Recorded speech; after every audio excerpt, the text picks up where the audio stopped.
Hello, everyone. Welcome to the 12th episode of The Ruins of Warsaw. I'm Alexandra, and I'm the storyteller. Hi, I'm Dolores, and I'm playing Janina of Clan Bruja. Hi, I'm Faye, and I'm playing Beatrice of Clan Malkavian. Hi, I'm Aurora, and I'm playing Mara of Clan Nosferatu. And as always, my partner is in the chat, talking to everyone and acting as keeper of the Elysium. All right, so we're back after unfortunate delay last week, but we're all recovered enough to play. And let's do a quick recap to remind ourselves what happened last time. So last time, Mara and Janina got acquainted with some kindred they haven't previously met. Dominic, the Nosferatu, who shares a sire with Mara and is a ballet dancer, performs together a wonderful dance. And they also met Diana, the toreador, who hangs out with Dominic a lot and plays violin, to which he dances. Bea was spending time with her sire, and at the same time, Mara and Janina started sharing some doubts about Bea's attachment to Felicia, and there's certain lack of remorse or care for certain things that they might be doing. And they started to think what to do about it and wanted to learn a bit more about Bea and Felicia. The next night, you had a quick chat with Roman, who told Mara that her sire had been found. You also talked to Antoni, one of the hounds, before heading Leonard and Malkavian you've located in the place where there was a recent Masquerade bridge.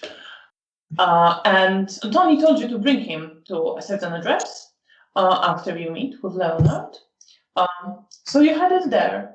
On the way, Mara tried to feed. You all fed on the way. Mara's was the most eventful, but it all turned out okay. You also met Olivier, a young teenage boy that has some protective feelings towards, who seemed to be kind of upset and complaining about some other teenage kids gang that they used to have okay relations with, but now they're pushing and trying to push them out of the territory and the bridge. You've met with Leonard and his ghoul Oleg. However, the two other mortals who knew of Leonard's condition and weren't ghouls weren't there, and they're joining because they want out of it all and they want to have a normal life and get married. He asks you whether you think it would be safe for him to go, and him and Oleg, and you manage to reassure him that it would be. Not feeling very well about this, at least some of you. Bea didn't care that much. And not feeling very well about some interpersonal conflicts that took place between you when Janina tried to raise some of the issues she had with Bea, and Bea was very hurt by this. And you are now walking back. You're walking towards the Poniatowski Bridge, along the side of a park that you always pass.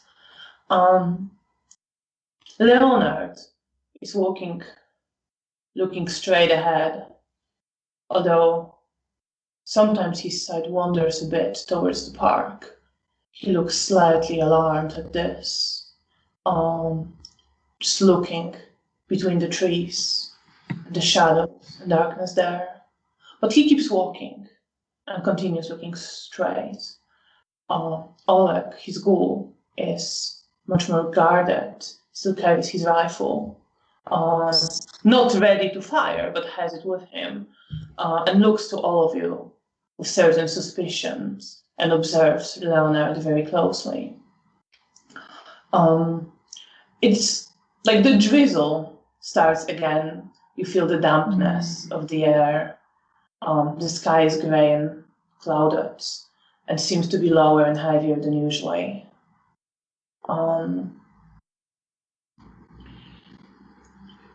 As you're walking, you finally reach, you almost reach the bridge. You reach the place. You're right?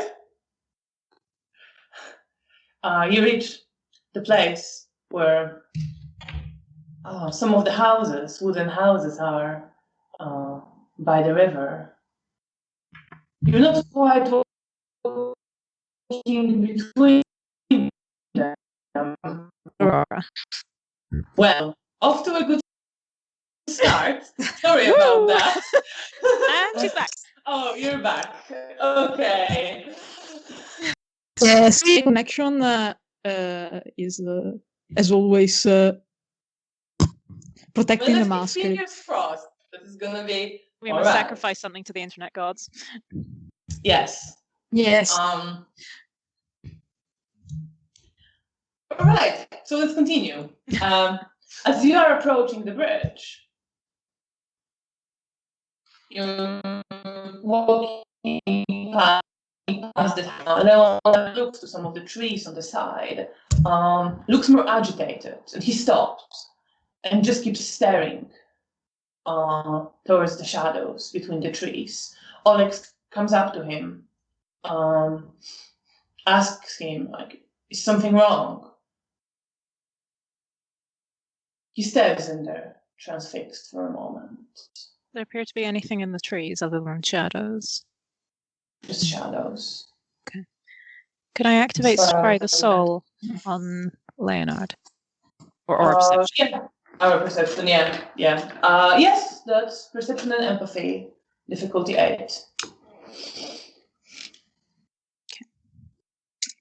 Let's see if it goes any better than it did last week.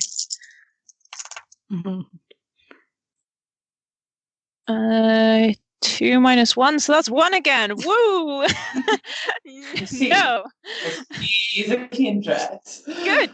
Yep. His aura is paler than the mortal one, but you can't tell what he's feeling at the moment.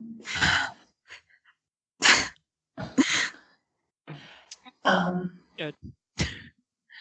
And after a moment like this, he starts speaking. He turns to you. We shouldn't go. You're taking me to the place of death and tears.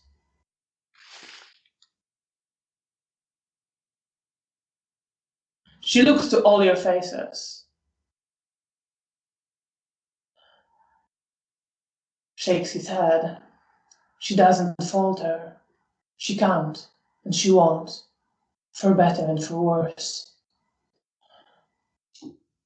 I will look at Bea and see if she's she's seeing something with this or not. Yes, I'll probably do the same. Bea.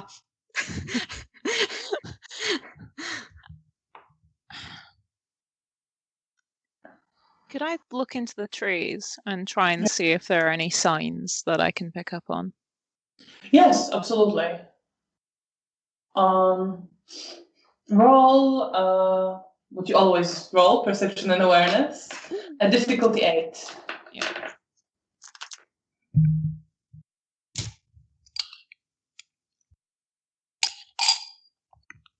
That's where all my successes went. Okay.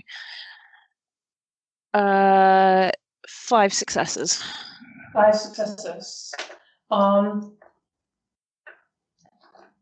What are you looking for specifically? Are there any signs relating to Leonard? Are there any relating to what Leonard's seeing or okay. what he's thinking about?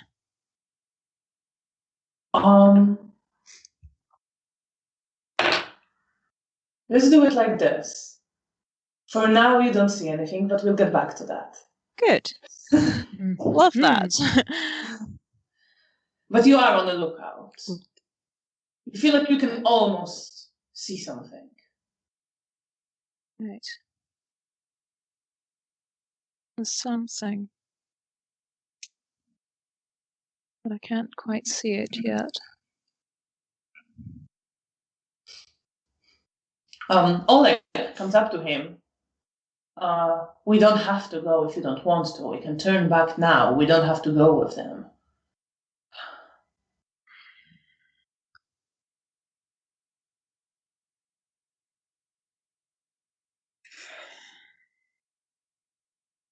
Leonard looks to the three of you.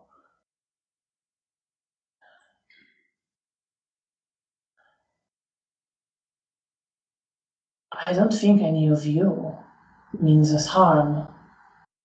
But I know there are things you're not telling me, and harm can come to us where we're going. There's something you don't know or you can't see. You live in a dangerous new world now. That is true. But not a safer place. Not anymore. I think you will be in more danger if you don't go. Yes. This is your safer bet. For now. Is it because of her? We don't know what you're talking about. You're taking me to a lady made of fire that nobody sees. Mara looks at Bea He like... feels like he's kind of spaced out and he's talking, and then he gets more lucid when he kind of talks to you more normally, and then spaces out again. I look at Bea like... I'm what focused is on the talking about? trees. Okay. And I'm starting to walk towards them.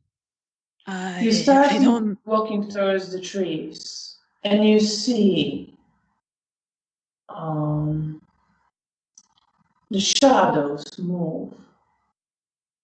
They move, you realize it's a movement of branches that makes the shadow go one way and the other. But there's a movement there. And it seems to be around you. And you see that the darkness is reaching closer and extending its tendrils. And soon it will be so close that you can touch it. Not right here, right now, but soon.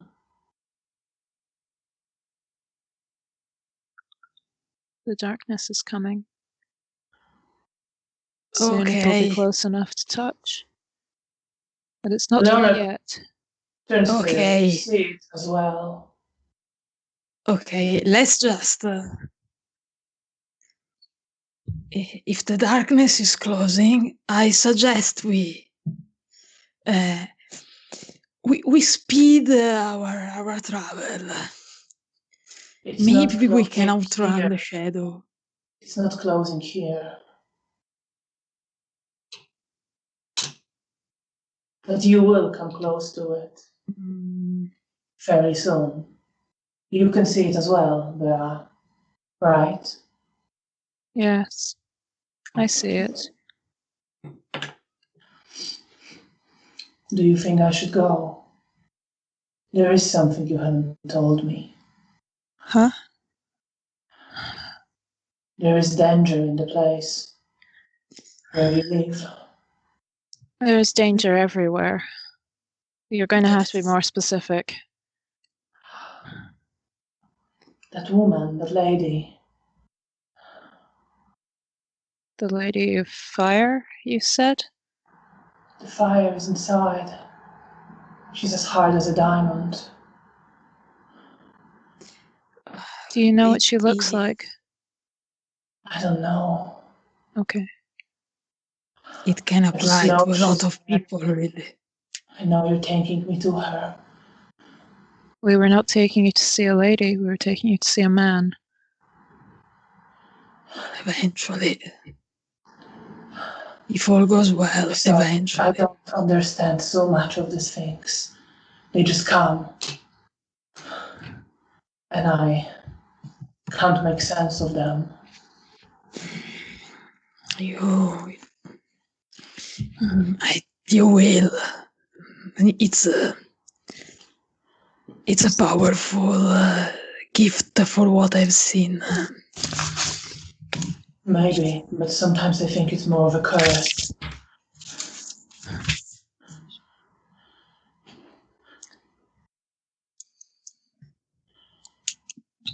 I don't understand what I'm seeing. I want to explain, and I just can't.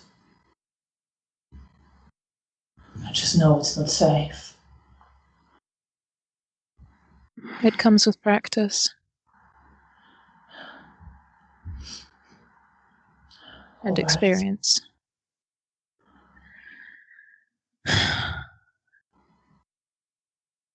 He looks to all of you. Oleg stands near him. He says, "Are you sure you want to go? We could just turn back now."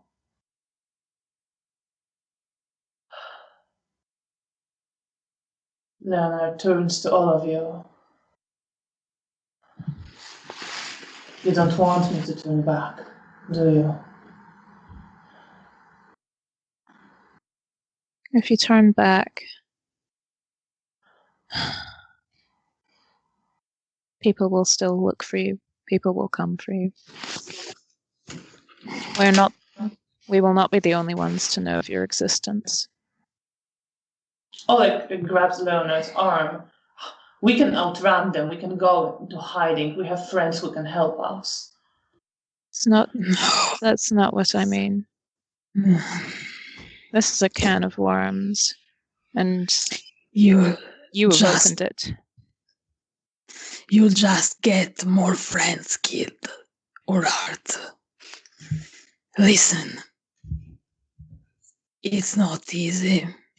It's not an happy ending. I'm sorry. But it is how it is. The best chance to survive for you and your friend is coming with us tonight. I'm not telling you that is a good choice, but it's the best of bad choices that you have. You can try to run, absolutely, but chances are that it will go very bad, and not only for you. I recommend you to follow us, and I recommend you to not drag any more people into this beautiful life we live. He looks to where you are. I don't want to get anyone killed. That's the last thing I want. Good.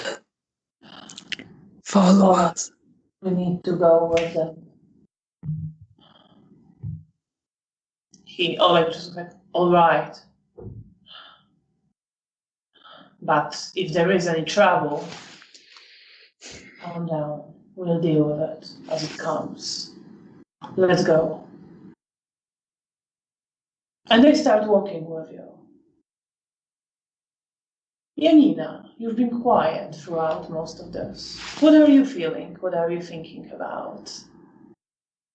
I fear that he will go away and make us the ones to deal with him. But now I feel much better when I see him listening to Mara and to Bea and obliging for now.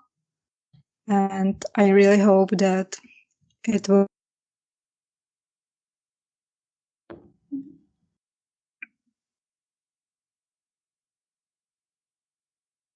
Have we lost Dolores?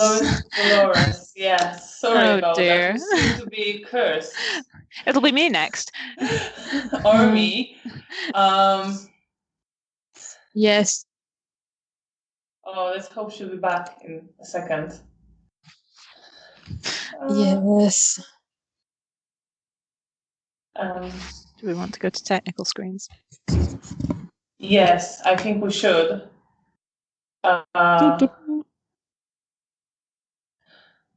Damn Second Inquisition. Yeah. Yeah. They can't handle the truth. Yes. Sorry about that, everyone. I think our tech support might be somewhere away as well, which is glorious. Such joy. There we go. Probably lost her now. Yeah. Just have to provide alternate entertainment. I'm sorry. Sorry, my internet went down for like a few seconds. I don't know. All why. right, but you're back now. Yeah, I'm back, but yeah. Yeah. So you were saying you're glad Leonard came with you in the end. Yes, because I think it's better for him, at least for now, and I don't want to be the one dealing with him if he right now turn away, and there could be something happening. I think it's better to just let him go to the Camarilla and leaving him there, hoping for the best. And you're walking across the bridge. The drizzle. You feel your clothes getting damper. Maybe it doesn't bother you that much, but the air is pretty damp. And feel the moisture all around you. And you cross the bridge, and you reach the stairwell where Mara hunted on your way before. Famous place. Yes, you need to go down the steps now. I pretend not to see.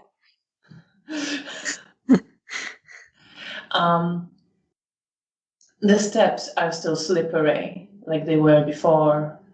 I walk very carefully. More so now. There is some light from the street lamp reflected in the water and the steps. But yeah, how are you feeling? What are you thinking about as you're walking?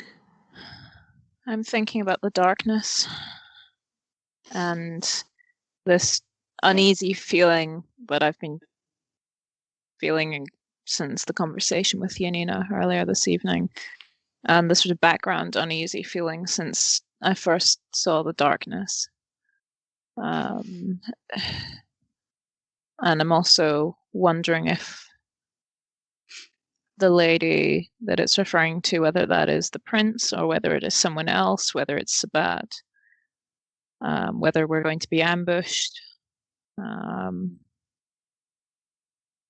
Either way. So you're thinking about all that? I'm maybe looking in the puddles to see if there's anything there that'll provide any insight. So you are looking in the puddles. With perception and awareness again, with difficulty 8.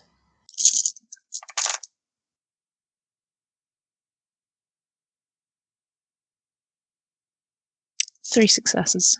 3 successes.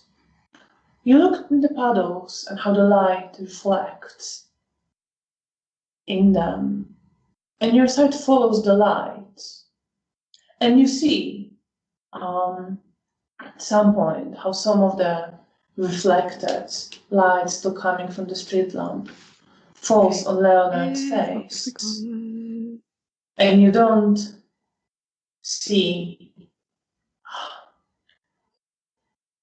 quite stuff in the puddles, but you look at Leonard and you see that he's looking straight ahead, and the light reflects off his eyes as if they were wet from tears. He looks into the darkness ahead, and his body stiffens for just a moment.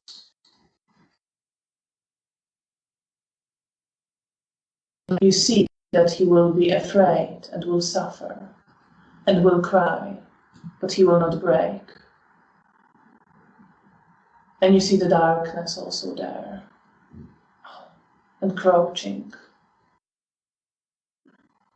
not necessarily towards him, but towards all of you. Not right now, but soon. Okay. Mara and Janina, you see Bea just stop, looking to the puddles and lights, and at Leonard. And Leonard looking straight ahead, very stiff. And then keeps walking down the stairs. Oleg following, right behind him, not taking even a step, like to the side from him. Okay, I start to think that this place is cursed, and I just walk quicker to get away from this place. So you walk to get away from this place. And you do. You're at the bottom of the stairwell. You see dark frame of the bridge above you. You see some of the rubble around you. A lot of it has been removed from this place. Some is still there. Center of the city, but looks quite empty. And you walk. You are a little bit lost as to where to go. It's more difficult to follow addresses. But you manage to find, as you follow straight ahead, and Tony explained to you where to go. You see some wooden houses. You know Antoni is there at house number 3. Number on the sides. Look pretty makeshift. You know, some of houses like this have been brought to Warsaw as temporary shelters for workers, for various people. It's pretty dark here. There aren't really many lights. Leonard looks a bit agitated. Oleg keeps a hand on his arm, trying to calm him. Would I have a lighter or anything in my pocket? You could have a flashlight, yes. A flashlight, yeah. Okay, I'll turn it on and hand it to him. He takes it, looks to it, smiles, thank you. And he turns it on and lights a path in front of the wheel, in front of his feet. And he walks with you, and you reach house number 3.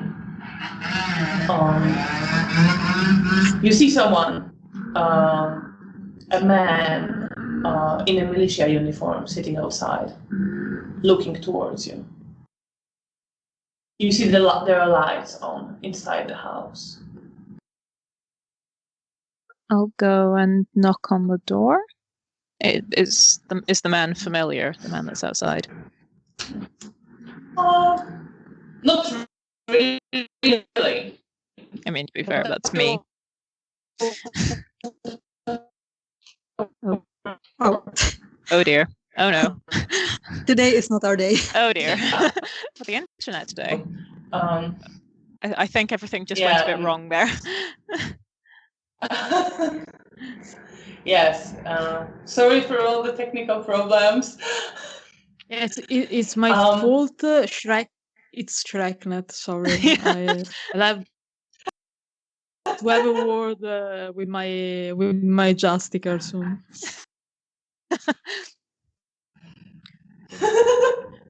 Okay, so sorry, the man was not particularly familiar. That was about as far as we got. No, but as you come up to the door, he stands up. and looks to you to go to intercept you. Good night. How may I help you? We were told to meet a contact here. Right. Just wait a second. I'll notify him. And he goes inside the house. You hear some voices from the inside. And a moment later, Antoni steps out together with the man in a militia uniform and another one in a similar coat to what Antoni himself is wearing, the long military style coat. Antoni steps out. Good evening.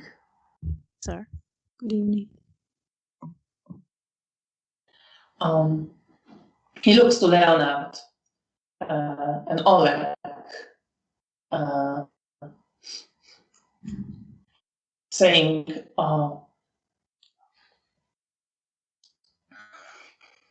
I understand you are the one who's about to join our society. Leonard looks to him. Yes, I believe so. So I was told. Antoni looks to you. Thank you very much. We will be going along shortly. I would like to speak to you, he turns to Leonard, for a moment, please. Could you please, you and your servant, give up your weapons? Leonard, he's not my servant. I'm sorry. I apologize, says Antoni. Your weapons, please. And Leonard, indeed, takes out a gun and hands it to him, and takes out a knife and hands it to him. And Oleg holds on to his rifle, hesitating. He starts to speak, I would really prefer to keep that. Antoni just looks to him. Hand it over. Just look him straight in the eye. Oleg hands it to one of the other men. Follow me, says Antoni, and leads them. Well, Leonard and Oleg, and leads them inside the house. The two men who accompany Antoni step inside as well. Antoni just turns back. Please wait here for a second. Of course, sir. It won't take long. And he goes inside as well. You're left outside the house. Is the man that was waiting outside also here? Has he gone in? No, everyone except you has gone in. Right, okay. Oh, we are alone. Okay. Yes. I look nervously to both of the girls. How do you feel about it, Belle?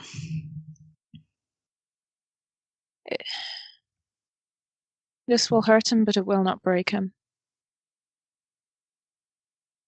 And what about his friend? I don't know. I only got the chance to look at one, not the other. I'm more concerned about the darkness. Oh, yes. It What is do so you- close. Uh, I think it's related to the thing that got woken up in the bombings, but I still have nothing concrete yet. I need to... I don't think I see as well as he does, but I think I'm also slightly more coherent when it happens, so swings and roundabouts, I suppose.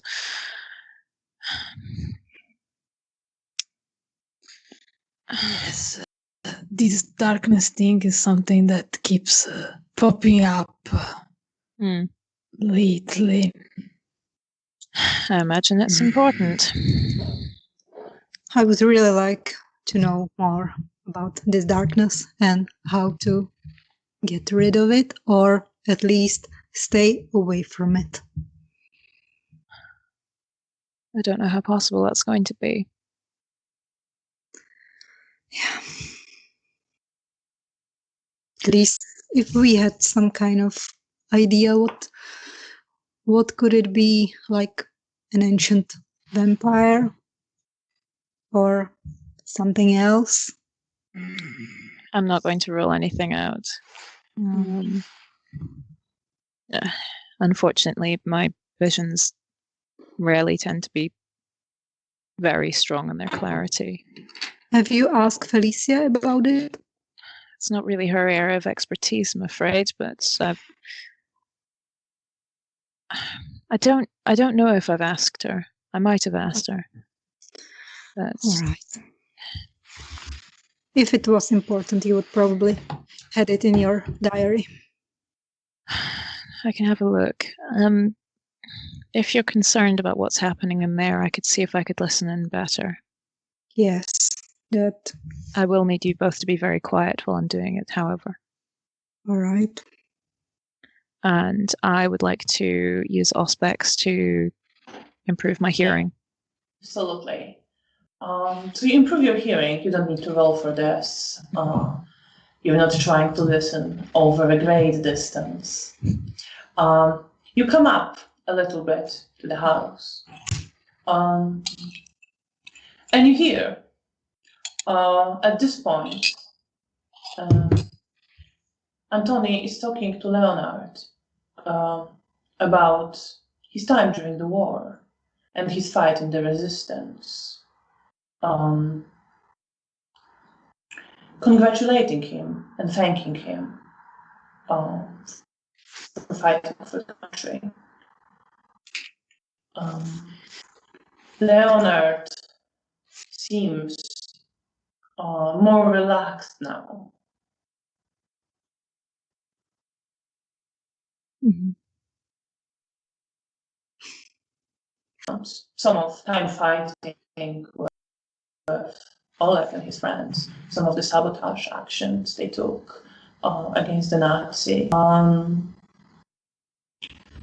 how some of them got wounded, and how he doesn't regret a moment of that. And after a bit of that exchange, Antony tells him that he will now take him to introduce him to their society, and advises Leonard to be cooperative. Leonard mumbles something in response.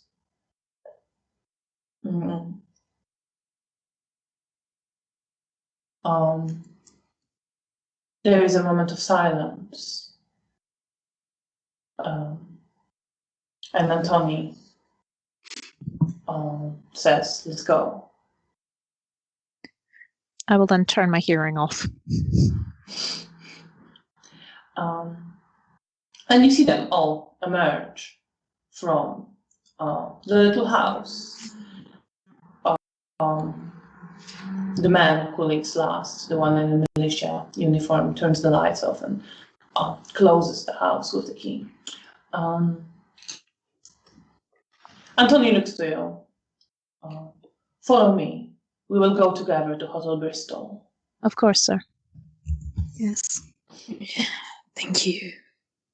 And they start walking away from where the houses are, towards where you see in the distance some cars parked outside. Leonard is walking very stiff, looking to Antony, glances to you, tries to smile a bit. Try to lock eyes with him and try to find out how he's feeling, like not like from any like supernatural, but like more like humanly. Perception and empathy with difficulty 6.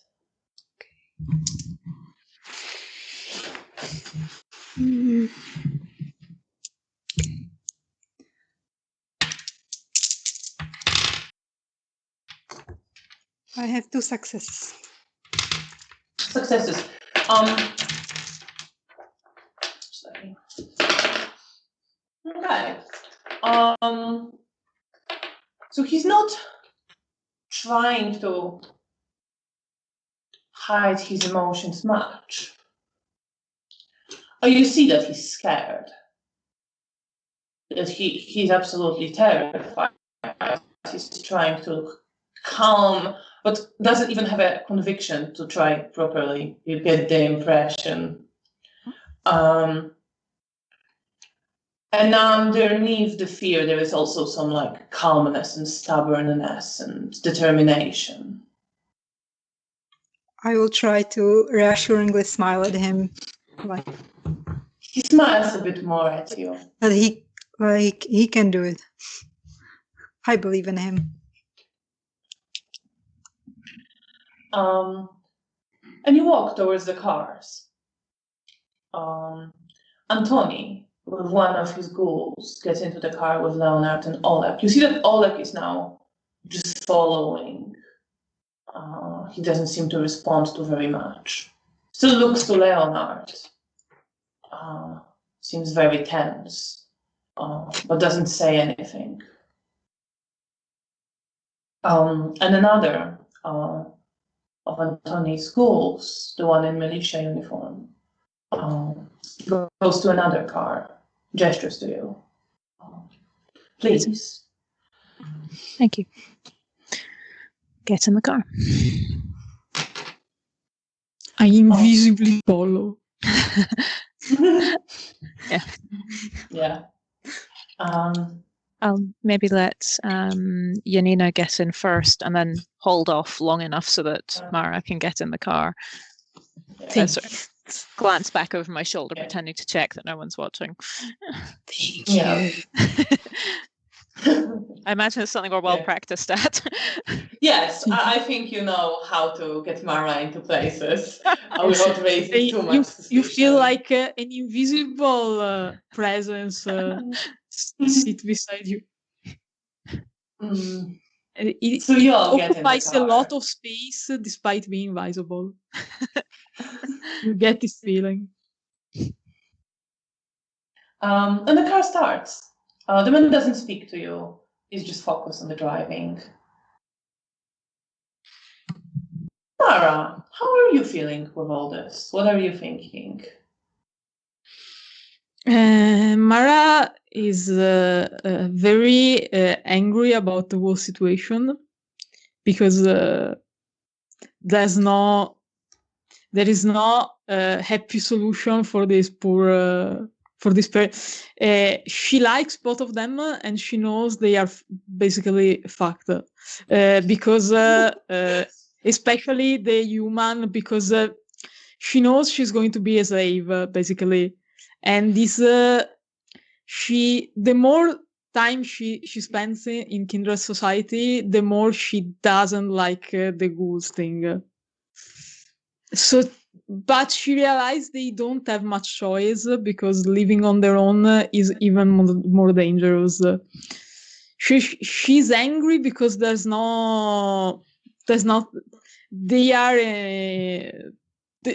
were unlucky and they didn't deserve this, and there is nothing that she can do to help them at the moment.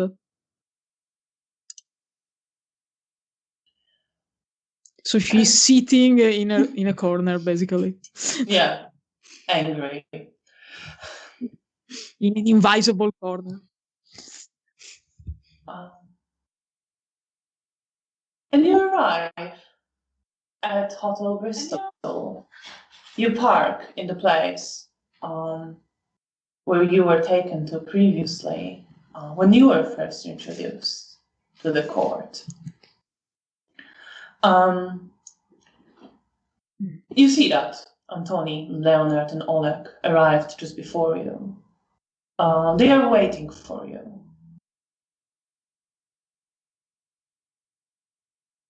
And as you join them, Antoni looks to you.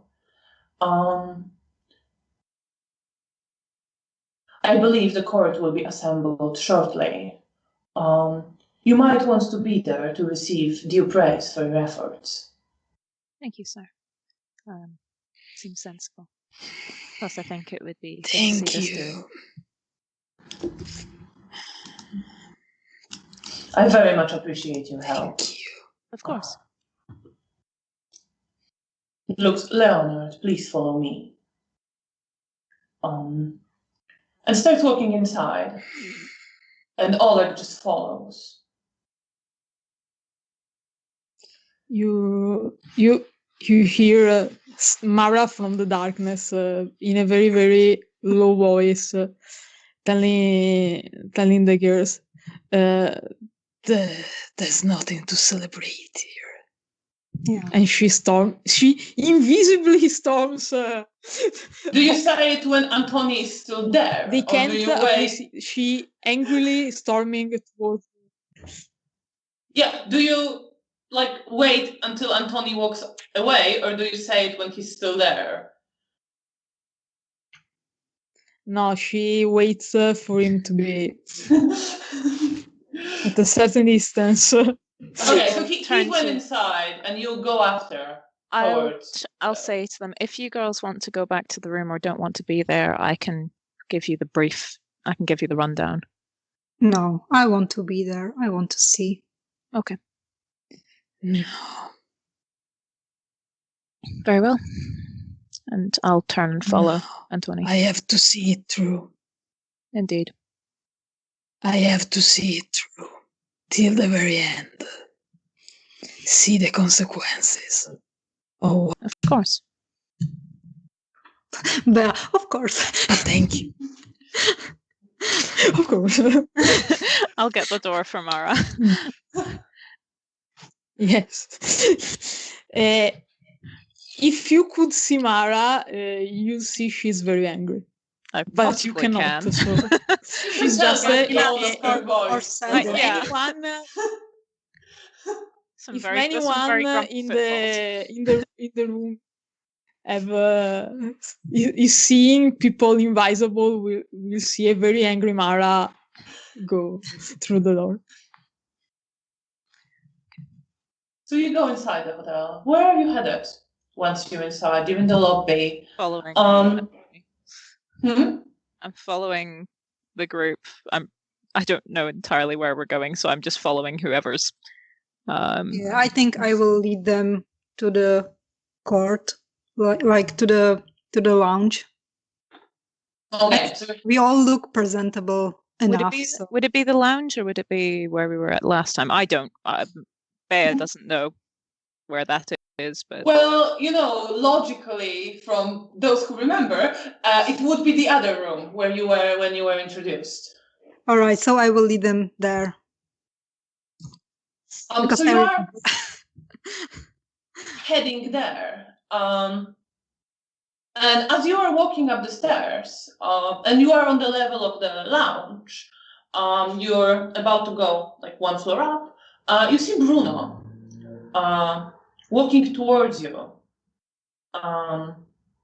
with his cane in front of him, his ghoul at his side.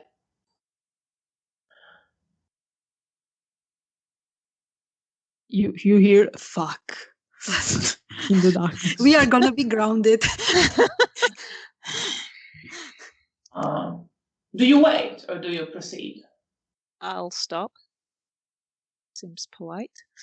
He turns up to you.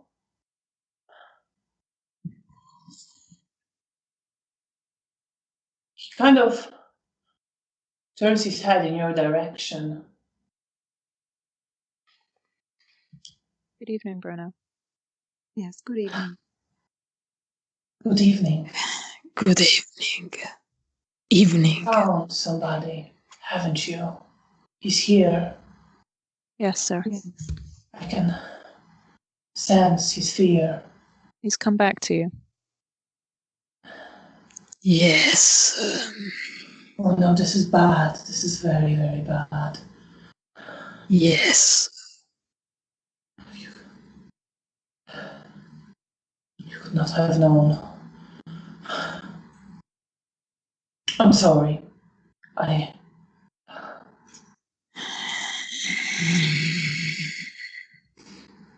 I'm sorry. If we have done something wrong, then I am also sorry. It's not for us that you should be sorry. It was just a walk in a very slippery road for me.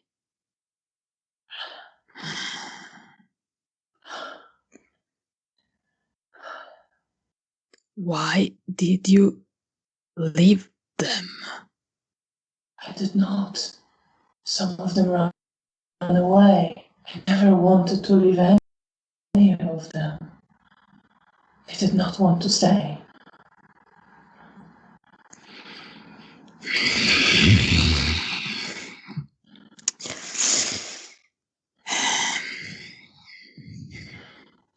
Many didn't run away. I wish they had. I really wish they had.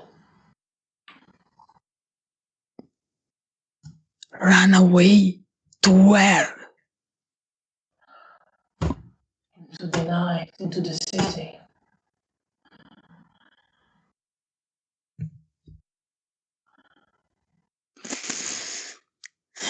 Far enough that I couldn't follow. Sorry? Far enough that I couldn't follow.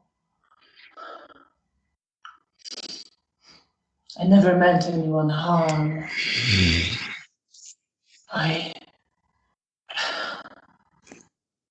The world is too much. So the plan was that they ran away randomly somewhere, not knowing anything about what they are. This is the That was plan. never the plan. I never planned for them to run away. What are you talking about? You could never understand. You don't know what it's like to. I'm sorry, sir. Please forgive my coterie mate. You couldn't possibly understand what it's like to face the inevitability of fate all the time, without respite, without a moment when your mind slips away to something more trivial.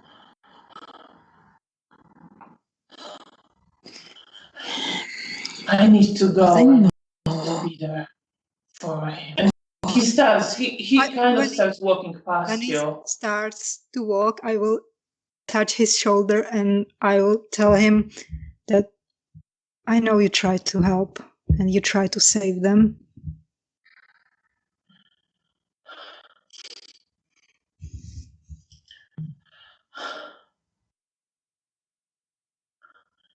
His body contorts into a kind of.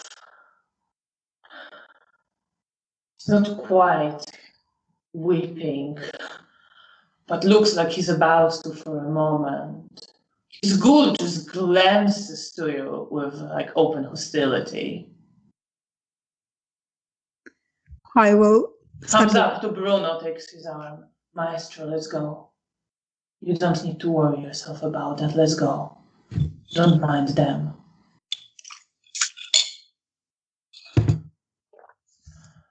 Bruno shakes his head and starts walking up.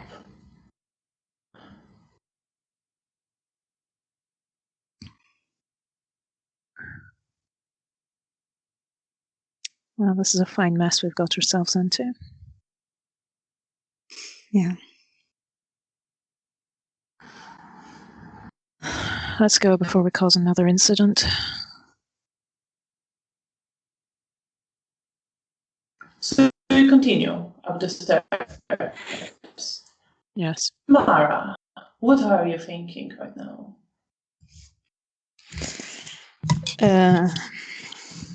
Mara obviously can relate very much to be abandoned to be from her point of view, embraced and let to fend off for herself.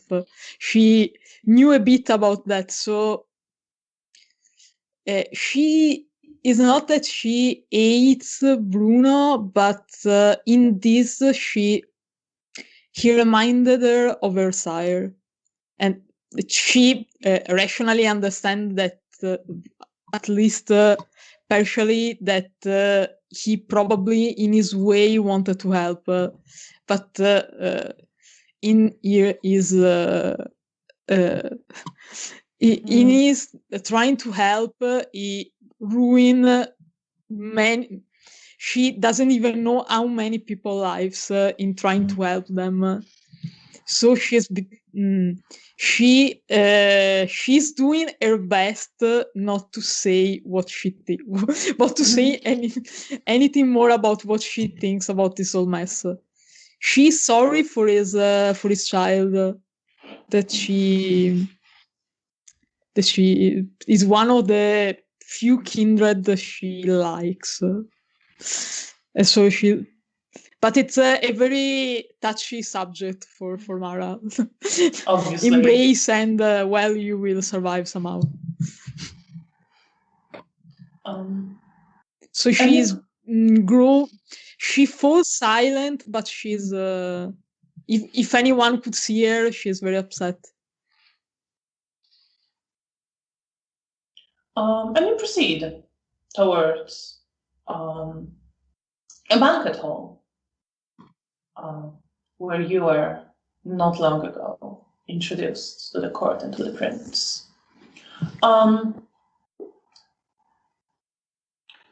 When you go in, there aren't many people there yet. Bruno is there with his ghoul. You see Rahela and Elisa. Rahela sitting next to Bruno, holding his hand. Elisa holding other Rahela's hand, just looking to her. Observing very carefully. You see the Toreador Primogen sitting in the chair that he occupied in one of the 8 chairs at the far side of the room, sitting there very relaxed. You see some of the other Toreadors, and people gradually start coming in, clearly notified that court is to take place. Do you talk to anyone? Do you try to do anything, or do you just? Yes, I would talk about with anyone except the girls. I'm keeping an eye out for Mother, but otherwise, I think best if we just keep ourselves to ourselves at the moment and not cause an incident. Yes, so you keep to yourselves. You see Roman come in at some point. He nods to you. You see. I know. You see Cornelia, the Ventru woman who talked to Bea, come in. You see a few other people whose faces you recognize, even if you don't know their names. Some you haven't maybe seen before. Go inside.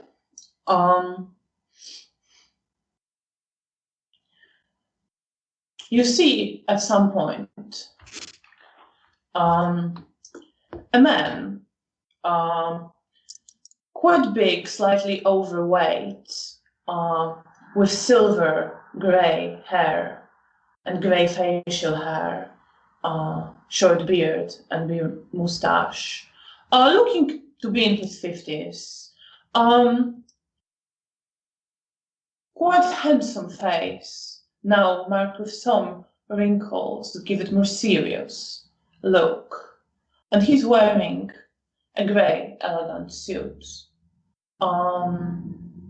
Similar in style to some of the more elegant mortals that you saw hanging out at Hotel Bristol's cafe. And he walks in, chatting to another man also in a suit who looks older, like even in his 70s. They are talking as they come in. You don't recognize either of them. But one of them, the older looking one, stands close to Cornelia and starts talking to her. And the other man with silvery grey hair in grey suit steps up towards the 8 chairs and sits on the one at the very right hand of the 2 in the middle, on the right hand of the prince. And the moment after, you see Antoni come in with Leonard. You don't see Oleg anywhere. Leonard is looking straight ahead. Not really seeming to pay attention to anyone in there. As he's walking past you, he glances to you and gives a bit of a forced smile. I will smile at him. Just nod my head. And then proceeds, I know. looking straight to the chairs in the middle of the semicircle that you're all standing in front of, which for now are empty, but a moment after, door to the side opens. Everyone, well, the 2 men who are sitting stand up. Zygmunt walks in and bows as Prince Katarzyna walks in, dressed in a black suit, very sleek, very elegant, with her hair pinned up in a fairly elaborate, elegant bun, and just a string of pearls around her neck. No other jewelry. Walks straight towards her chair, takes a seat, at which point Zygmunt, Mihail, and the man you don't know also sit. And she looks to Leonard with the gaze you remember, the piercing gaze of her blue eyes.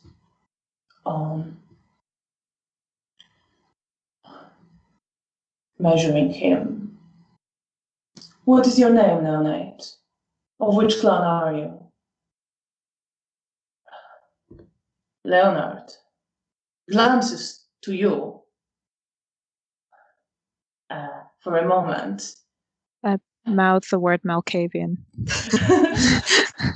And then looks back to her. I am Leonard Mazurek, and I am told I am of clan Malkavian.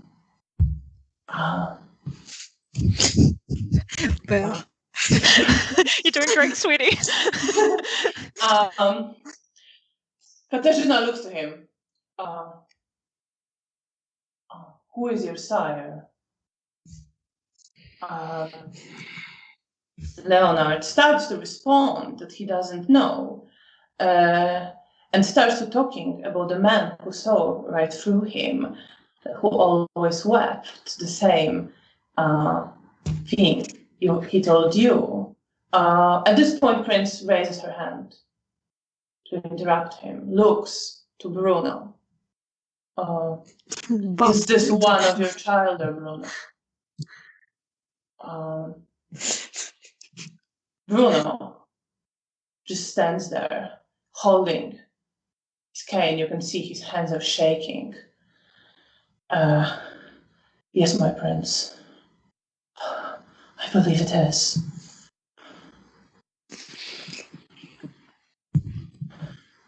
Katarzyna.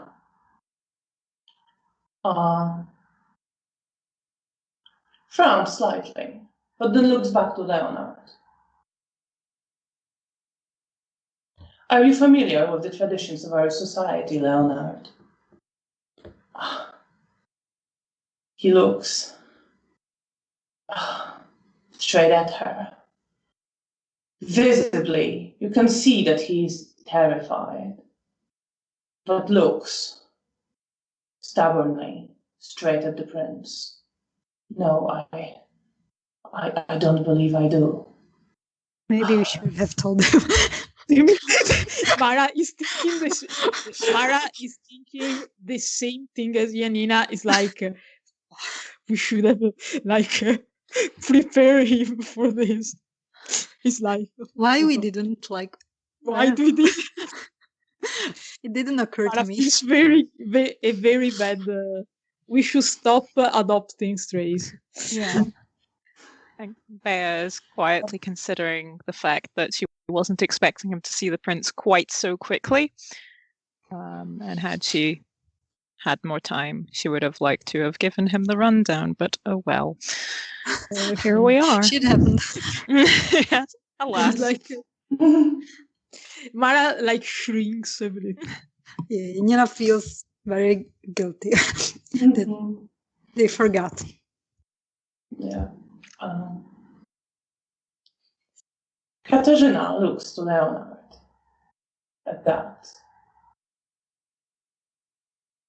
One of our laws states that none will be embraced into our existence without the permission of the prince.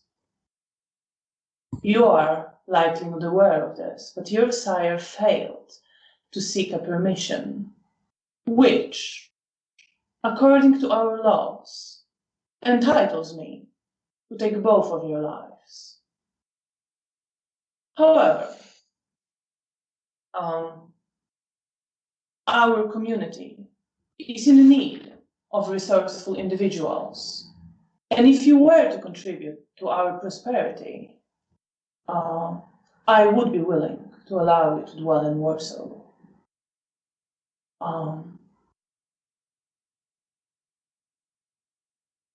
Eliza, come here. She calls Eliza, who, as she did with you, takes out her knife and comes up to Leonard. And without her even saying anything, he stretches his hand out. And she cuts it. And as this is happening,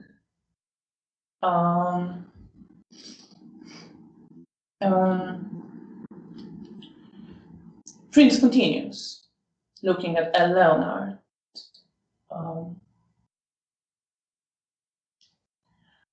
I am told that some mortals know about your condition. And they also know that you were invited to join our society. Is that Leon looks to her? Yes, I didn't know we were trying to work out what happened to me, but they're no threats to anyone. They just want to live their normal lives. He looks like he's about to continue. And Prince again raises her hand to quiet him and looks to the three of you.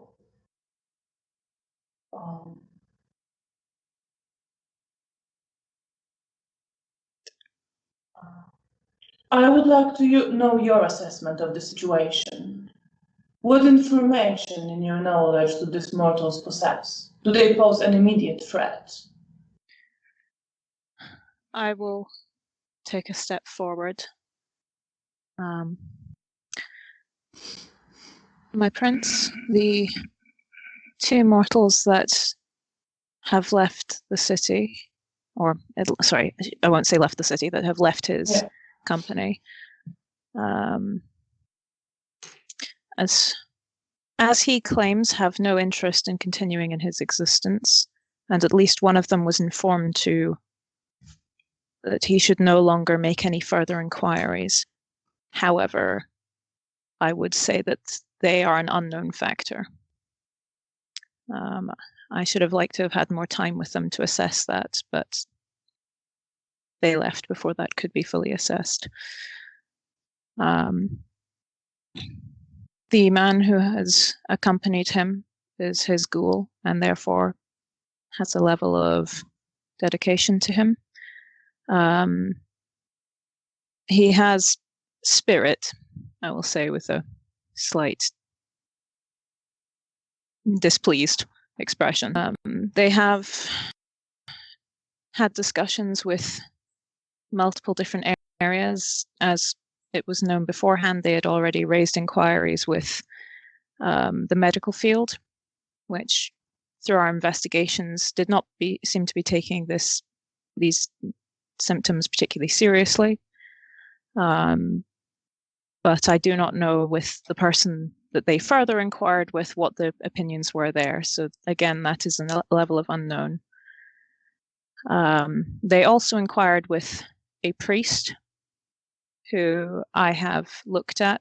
He appears to be true of faith, but I do not know how much detail I provided him. She frowns at that. And they have also spoken with members of the resistance who were friends of theirs.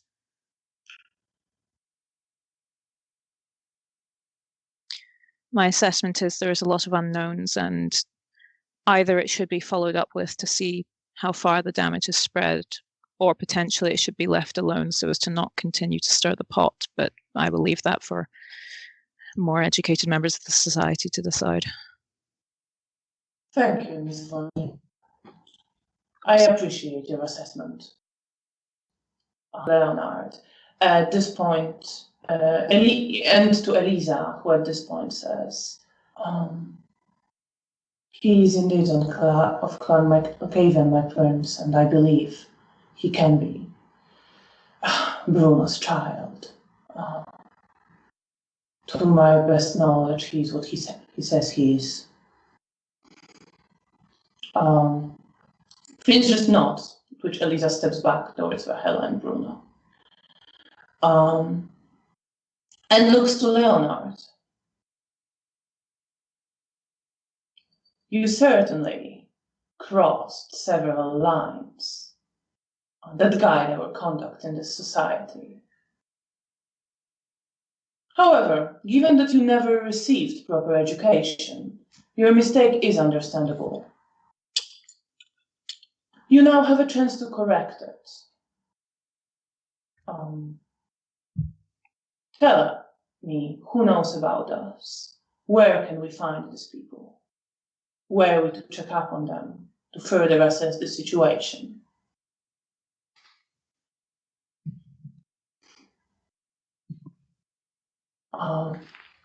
Leonard. You see his fists clenching. He looks to the prince. He glances back over his shoulder to you again. I just incline my head slightly. I look very panicked. Him. Like, I look at him and I try to not step ahead, but be in his general area to be able to act if I see he's about to do something stupid, like I don't know, throw himself at the prince or something like that. I could try to. So you come closer to him. I do a side check to be prepared for this. Yeah, go for it. Roll perception and empathy. Everyone take a shot. Yeah, sure. Antoni is standing right next to him, by the way. Okay. You would not be the only one. I raised empathy, by the way. I don't remember. I raised empathy, yes. I think You were we going discussed to. it. I'm not sure if you've done it. Okay.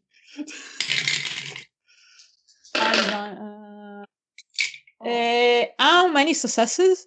How many? 6. Difficulty is 6. Insightful applies. Yes.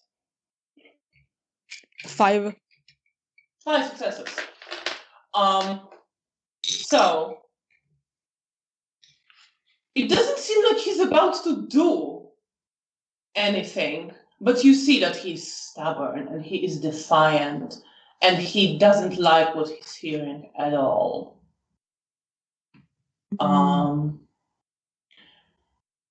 And he says at this moment,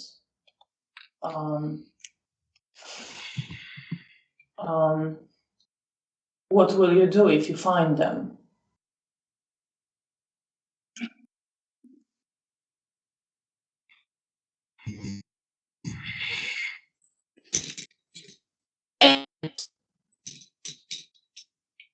And everything's Oh Yeah. no. okay. You're back. Okay. Yeah. No, So cliffhanger. So you see he's angry. He's standing there very stiff, very determined, very focused. Katarzyna just gives him a cold look. That's not of your concern, Leonard. Now tell me, where are they? How can we find them? Leonard just shakes his head. I don't know where they are. I asked them not to tell me.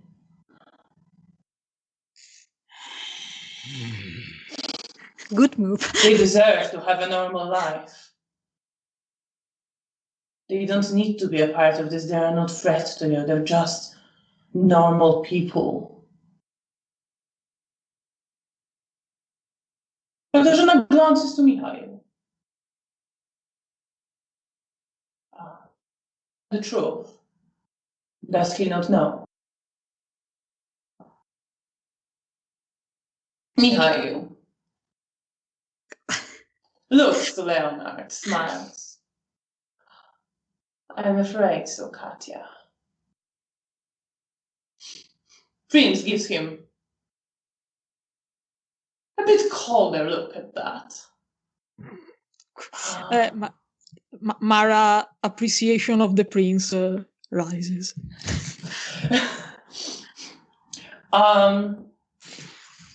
And looks back to Leonard. So you don't know where they are. Are you prepared to help us find them?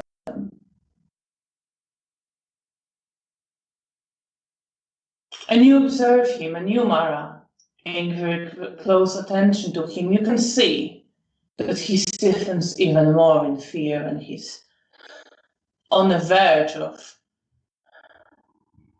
starting to shake or attempting to run away or doing something, but he stands there. And he just shakes his head. I will not help you find them. Mara steps forward and kneels in front of the prince, very... Oh my.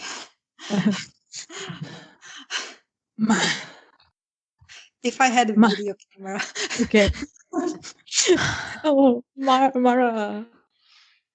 kneels very respectfully in front of the prince, beside Leonard, and she bows her head. If she doesn't meet the prince's eyes, she stares to the ground.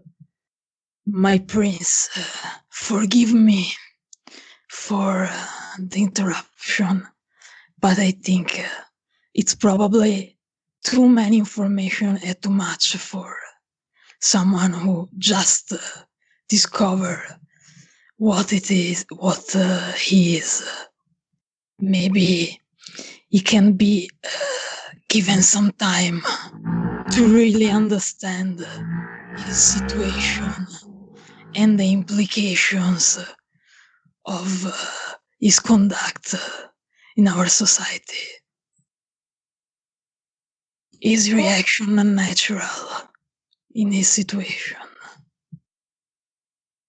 Roll I boo. charisma and persuasion. Yeah. With difficulty will be 8. Okay. Charisma. Mara, Charisma. I guess striking will not help me with the prince. No, you being striking will not help you with that. I spend willpower because it seems like a good moment to do that. Okay, don't fuck me. 8, right? 8. 2 successes. 2 successes. And 1 from willpower. 1 from willpower. Yeah, and okay. Okay. Still. And smile slightly. Mara, was it? Yes, my prince.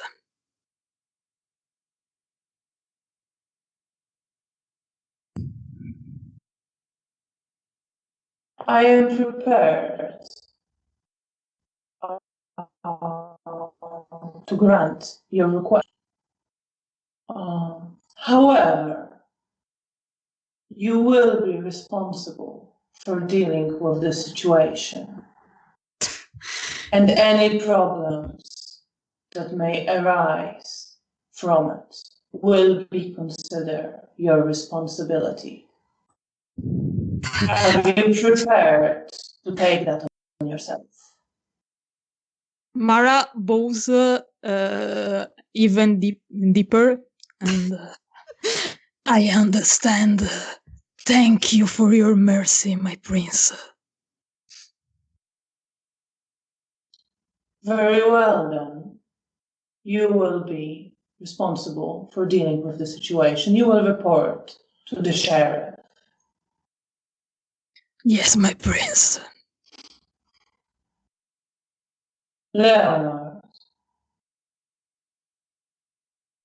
on the request of Mara, I will grant you the mercy and allow you to exist in our society. However, you will need an appropriate guardian who will teach you about the ways of our society. Someone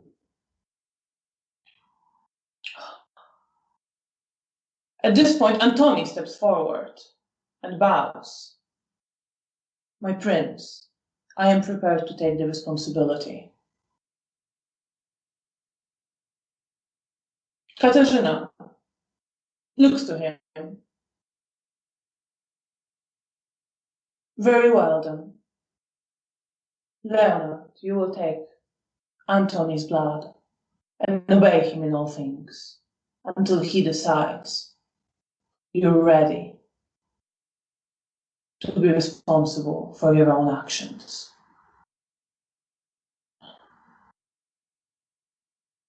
Leonard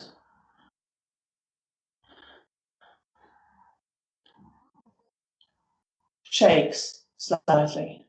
He just nods his head.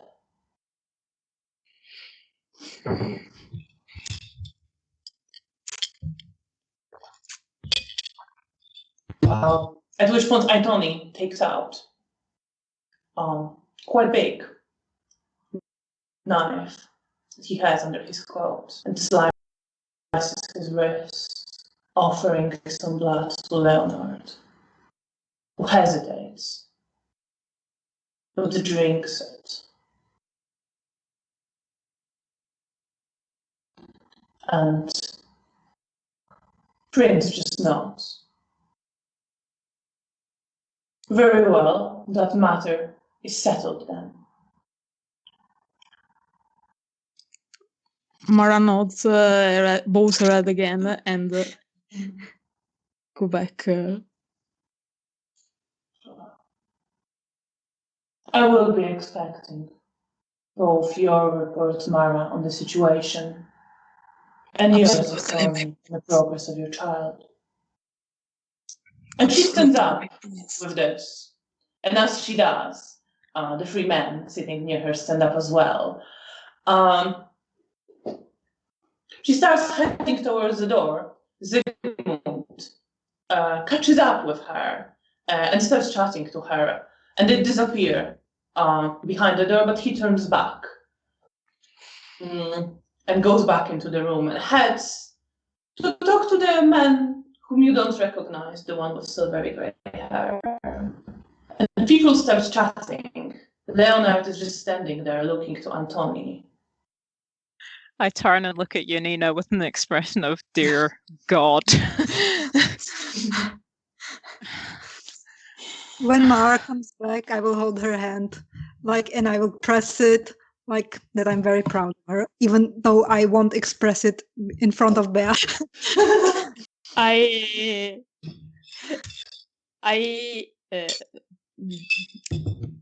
press her hand back and I very, very, very, in a very, very low voice, so only Janina can hear me. I say, I'm fucked. But I smile. I know what I'm doing. No. I approach. You're lucky you're so charming. I think you just took about a decade off of my own life. Okay. But Mara turns to the group more seriously. Well, wasn't it something? The spotlight. I hope you enjoyed it. Seriously. Every moment. Especially the way our prince watched with warmth and respect our dear Primogen.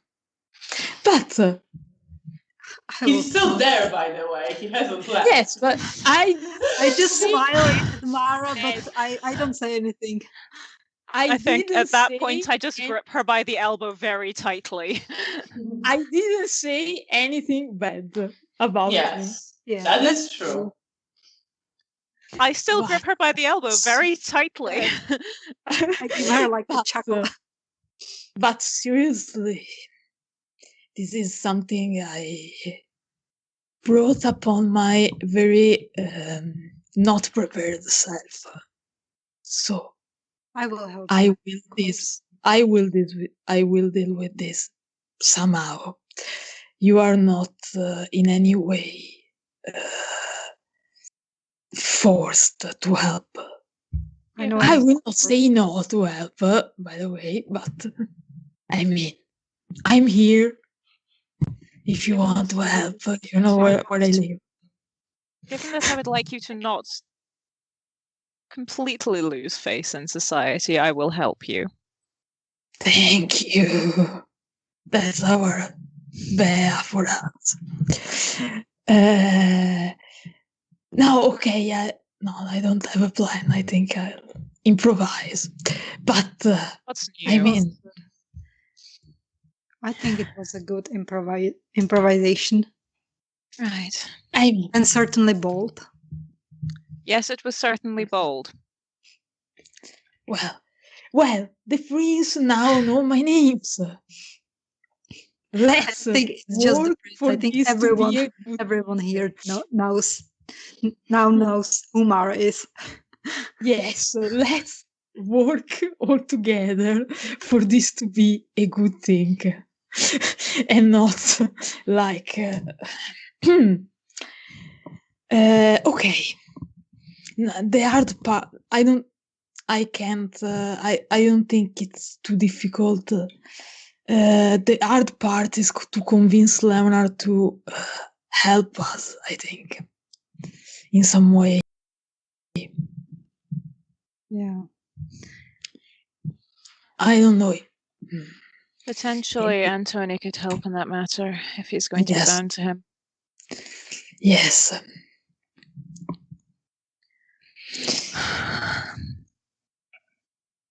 Maybe his sire could help.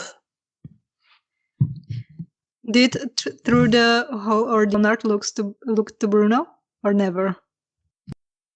Yeah, good call. He didn't. You're not even sure he noticed.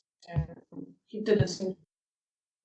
Well, he did when Prince addressed him. He glanced there, but he seemed very focused.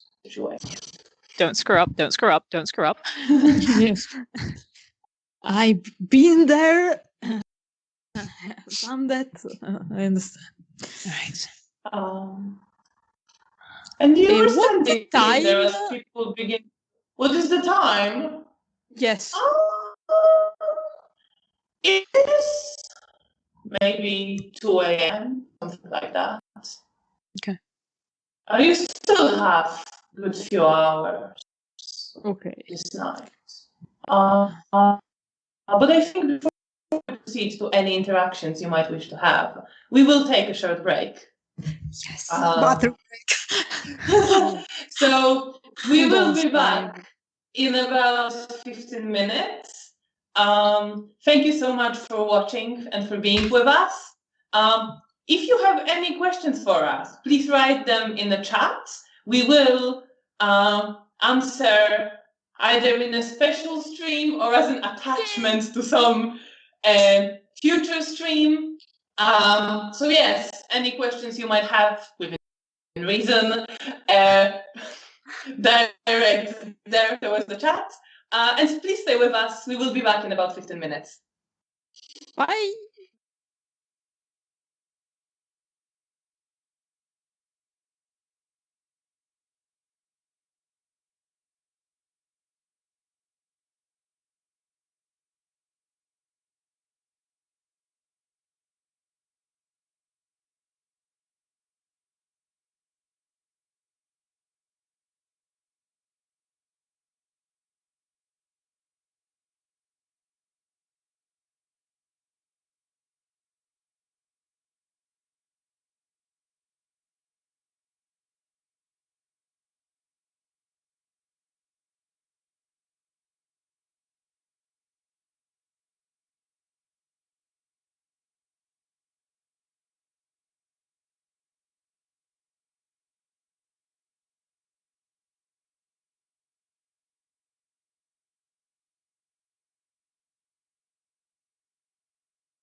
Welcome back.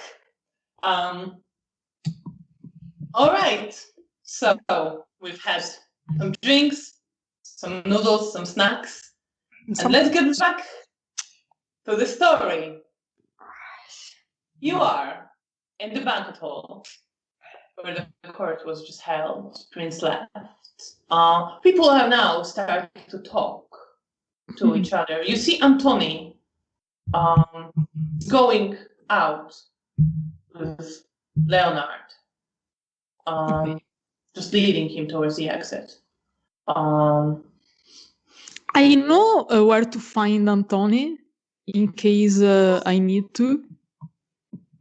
You know he's around here sometimes. You don't know like exactly where he lives or anything like this. He is doing various jobs. You know that you can always inquire, presumably, the sheriff. You have some contacts for the sheriff and those who work for him, like he does. Okay. For now, he's leaving, like keeping a hand on Leonard's arm and just leading him. Okay. Out.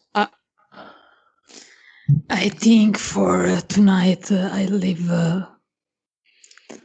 Antoni to speak, know each other, a summary of our society and so on. And tomorrow we could ask if Leonard can help in any way, details he may remember, how many people, and things like that. And I don't know, if you want to talk more about this darkness, maybe. Suppose.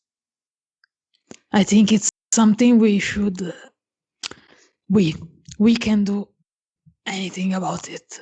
You are the only one who can do anything about it, but it's not the first time you have this vision, so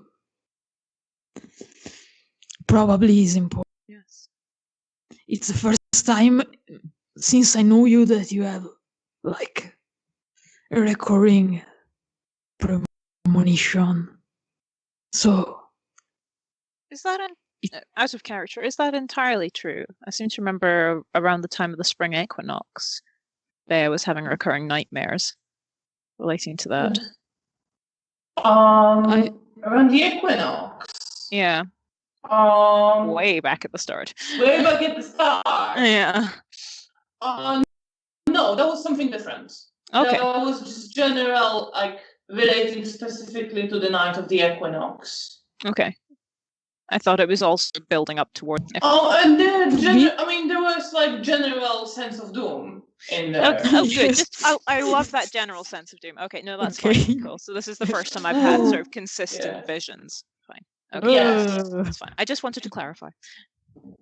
Doom and more doom. Woo. Doom and darkness. And a you had consistent visions around equinox, but they were about equinox. Mm-hmm. Yeah. Okay. They were clearer, I guess. Yeah. Okay. I think I might need to go and find my map and a quiet space at some point, but it's a good idea. I'll make a note to myself.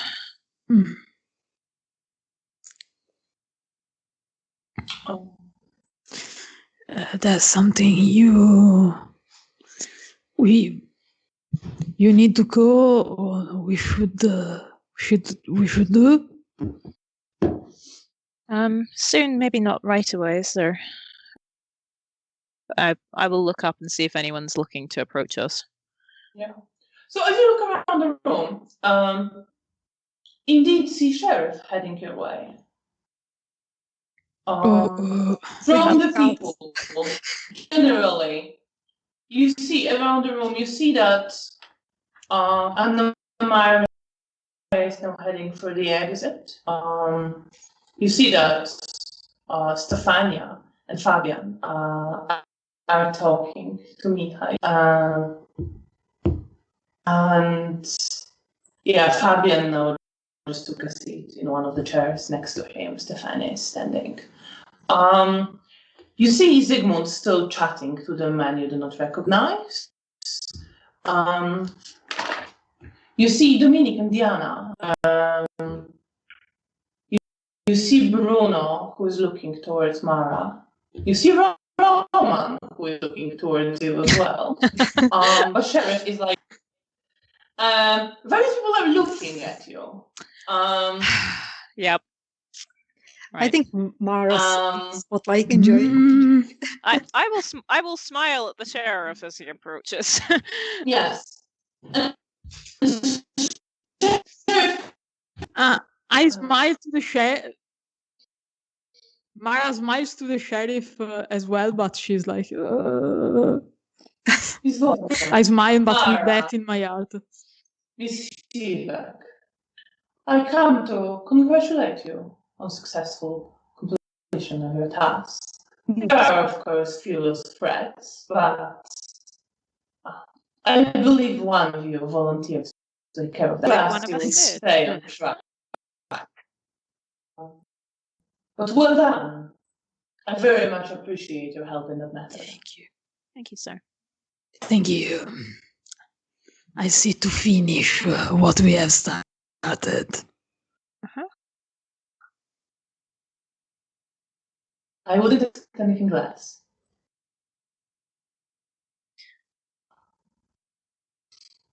Good evening. Please enjoy yourselves. Unless there is any other matter you wish to raise. I'm sorry. Can I have, a way to contact? I probably have to speak again with Leonard the next night, probably. So, if there a way to contact or to arrange a meeting with him, I think he's in the care of Antoni right now, but I don't know where he lives. I will also speak to Antoni. I'll make sure he gets in touch with you about that. Thank you so much. I appreciate it. Don't worry, you of course will be able to talk to Leonard as well as his school. Thank you.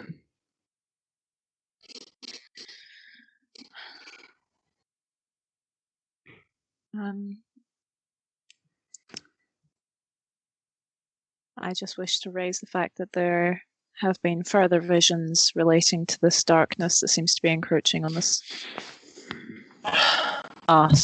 in general. I'm going to see if I can look further into it, but thing that we should all be wary of. Certainly, it is most disturbing. We are looking into few troubling matters.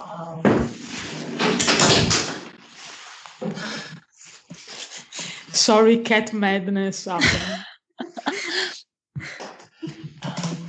I will, of course, keep that in mind and try and identify specifically what this might be about. I will certainly remember all you've said. Thank you, sir. I appreciate your help in this. You possess the insight many of us lack. Thank you, sir. We will see if it helps.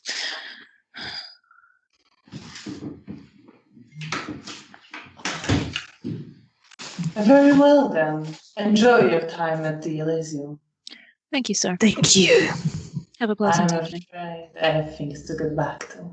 And he bows slightly and turns away. Stops to talk to Dominic. They kiss.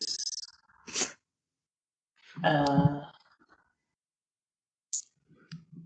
goes away towards the exit from the room, and Dominic just looks after him. Dominic is still in the room. Yeah, He follows. he's still in the room. No, he doesn't follow.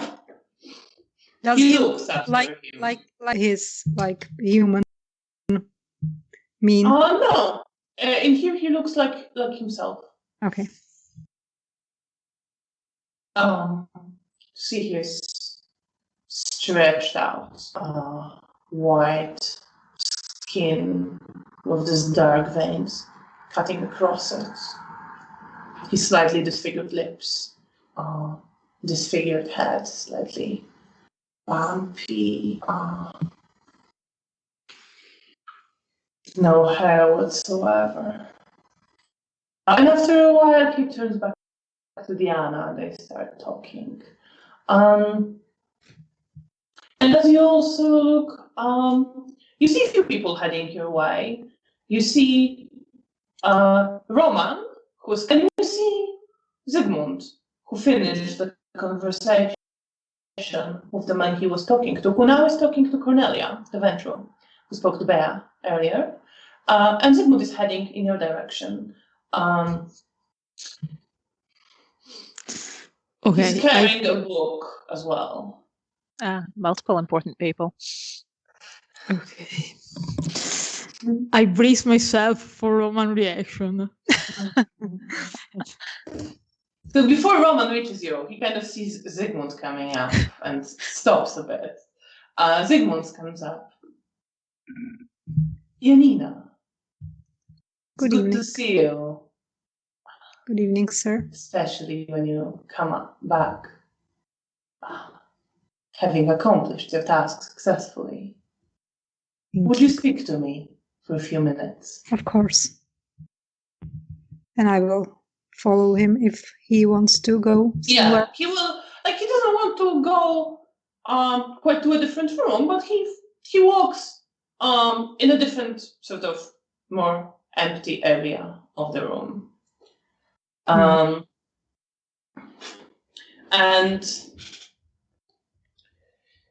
I have something for you. Oh, I will. One of the books from my collection.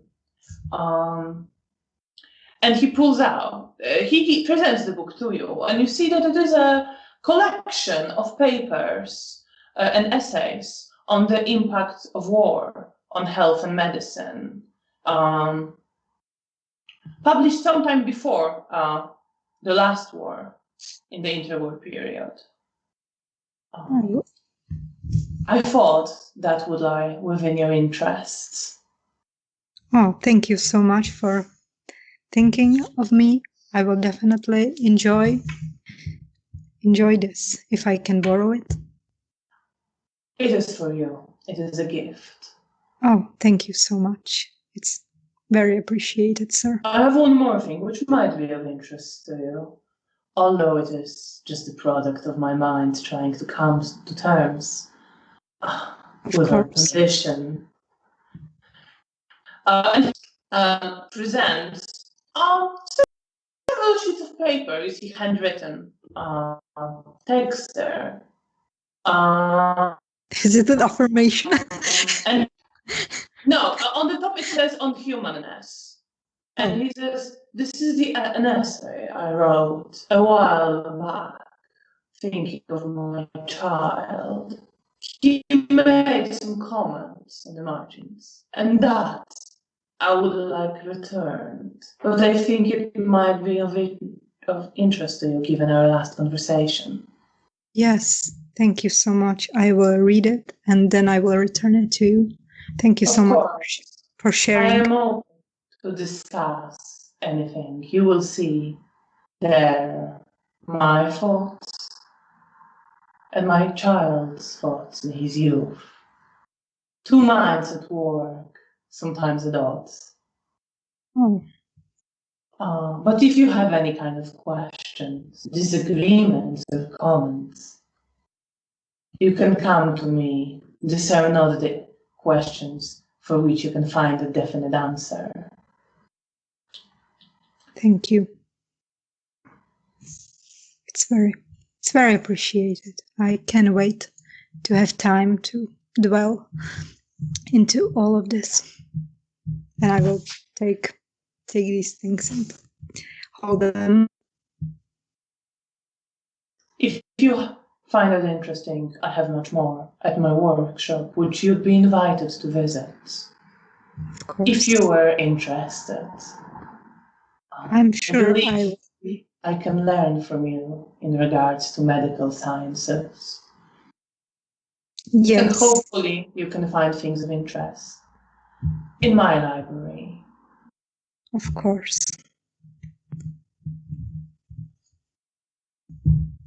How are you feeling? Right now, with Zygmunt, I feel good with him. No, he asks you. He asks you how are you Okay. feeling. Oh, sorry. I thought it No, was yeah, I know I asked it a lot, and I probably will in a moment. Oh. Do you mean right now? After In our general, talks? you were very distressed recently. Oh, yes. I think our conversation and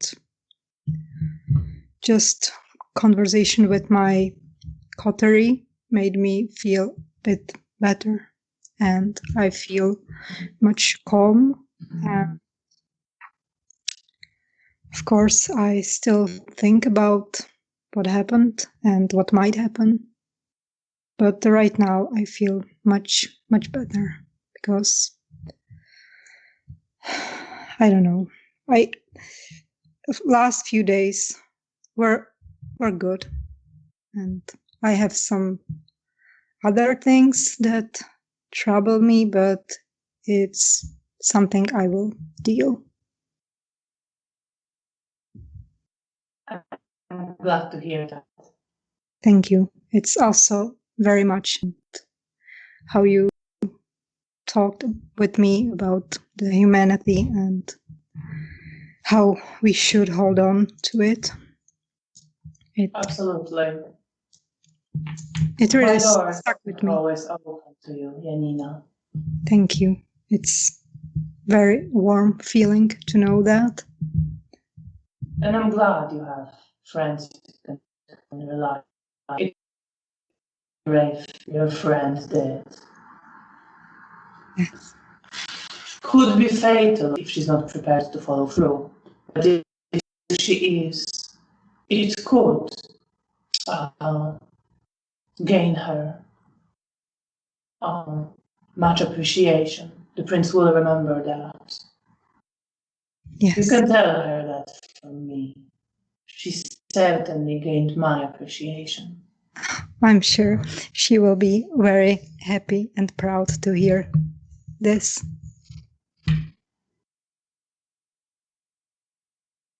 Thank you so much. Do not hesitate to come to me whenever you need something, and I look forward to delving deeper into sciences with you. Thank you. I will look I'm forward. always glad to see keen young mind that seeks to learn. I will sincerely smile at him. He smiles at you also kindly. He nods his head. And with that, says goodbye and leaves, and you see him going towards the door where I will- lands. I will hold the books and get back to the girls. Meanwhile, as Janina walks away with Zygmunt, Roman comes up. With his hands on his hips, just kind of grinning at Mara. Comes up, Mara, straight to you, very close, almost a bit too close, looks you straight in the eyes. You're fucked.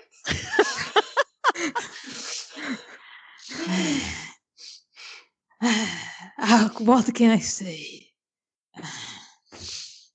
Adventure keep That was less following and more much charging better. headfirst into it. It depends on the point, on the side you watch the things happening, I suppose. Careful with adventure. You know, you might get your horn stuck in something and it might not be pretty. And he pats you very strongly on the back.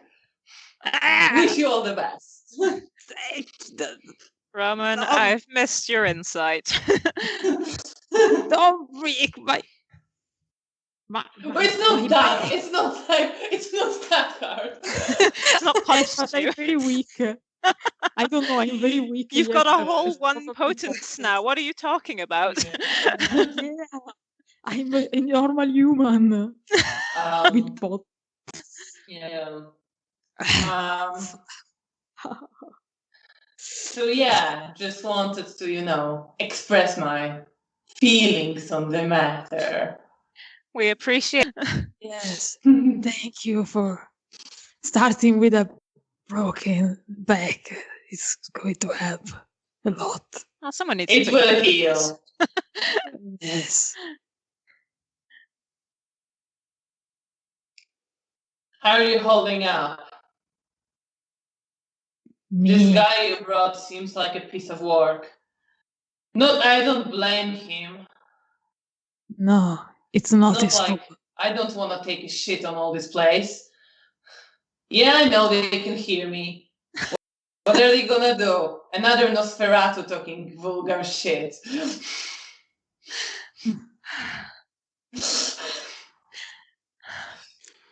I'm important now, Yeah, very important. Thea's starting to look as though she kind of wishes the floor could eat her up.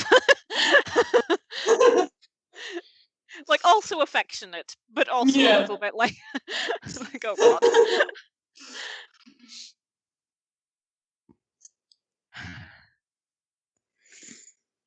Well, yeah, it's not his fault. He's a bit. Well, Belle will do something about him. I know. Great, thanks.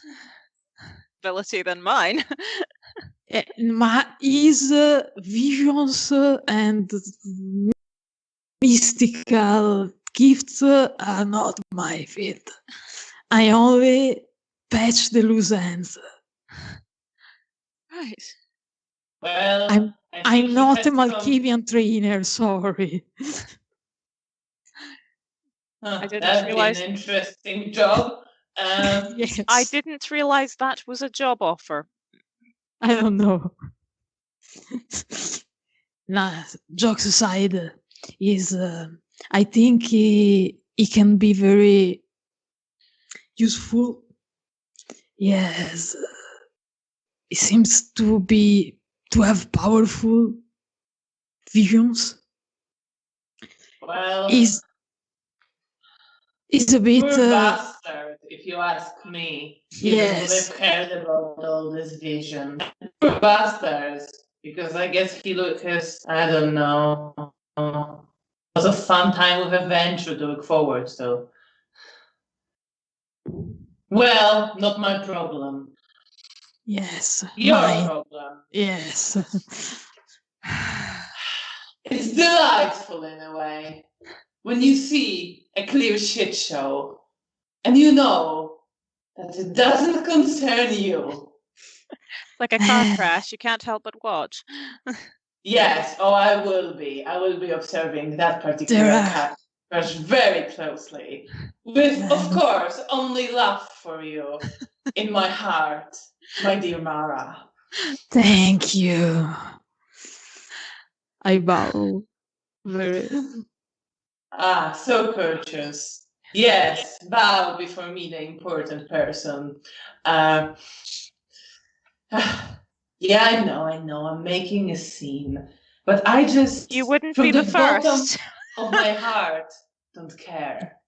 I have to crawl back into the sewers, to talk to some rats, to try to find out what happened to some of our missing brothers and sisters. He just Any luck? So what do I care if some perfumed, fancy person, well, probably thinks what I thought already anyway. I can't speak to rats to find people, sorry. I never tried.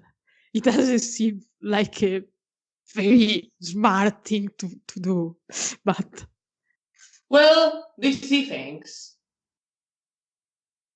hmm, The rats. If you know how to talk to them, I could teach you a they thing. are rats. I mean, how intelligent they can be. Well, they're not the brightest fellows. More than some people I've met, I'd say. I don't know. I never. But is something we can do? Yeah, I've talked to rats Yeah. many So times. And other animals, let- but there's a lot of rats. They go places, they see things. so If you know, so you can't let talk me to them. let me let me clarify this. Some clans are gifted with seeing the future. Others with incredible strength.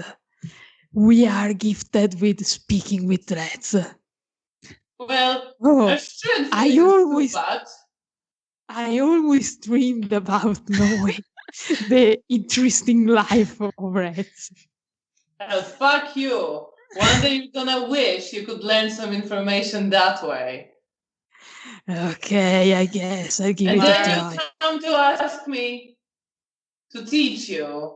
And I'll Yes. take your words that you just spoke and shove them so deep up your ass with my superior strength that it will come out of your horns. And now, if you excuse me, I have my not so glamorous job to return to. And he pats you on the back quite hard. You kind of lose balance a bit. And good Yeah. evening, bear.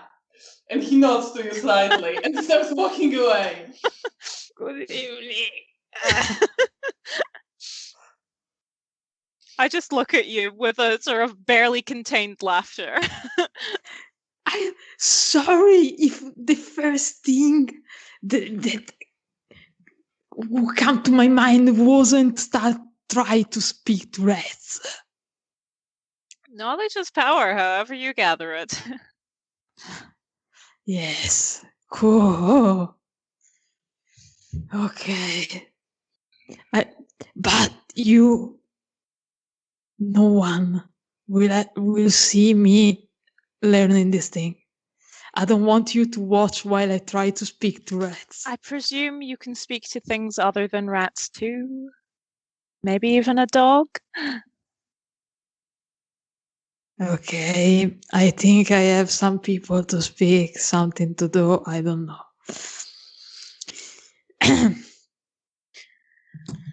Away from me.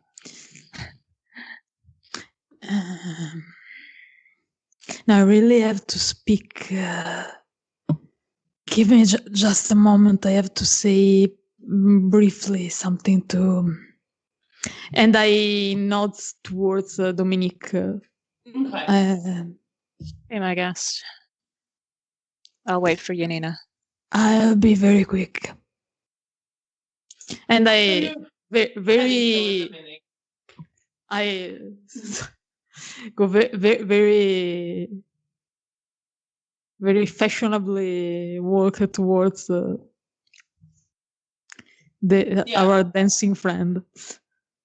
He smiles at you slightly with the one side of his mouth that actually moves.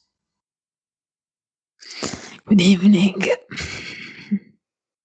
Good evening.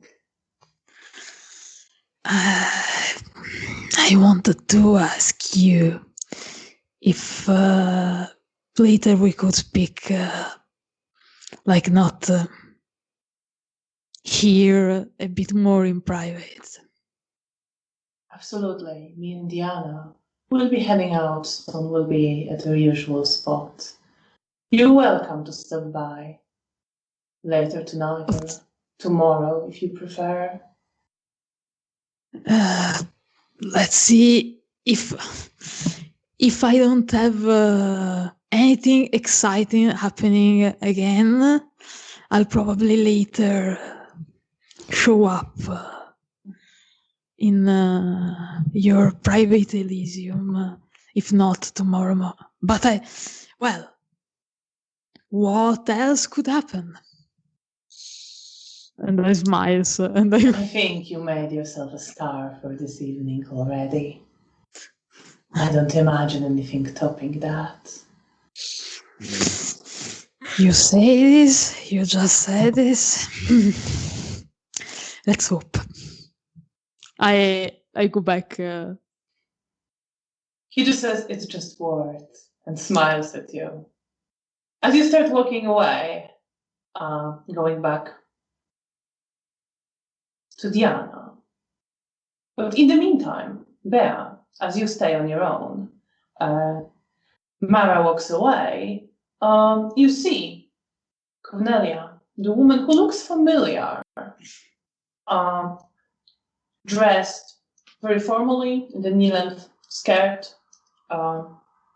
beige jacket, wearing glasses, with her hair pinned up. She's coming towards you. You remember something about her? She looks sort of familiar. Could I spend a willpower to try and push through and... Yes, you can. Okay.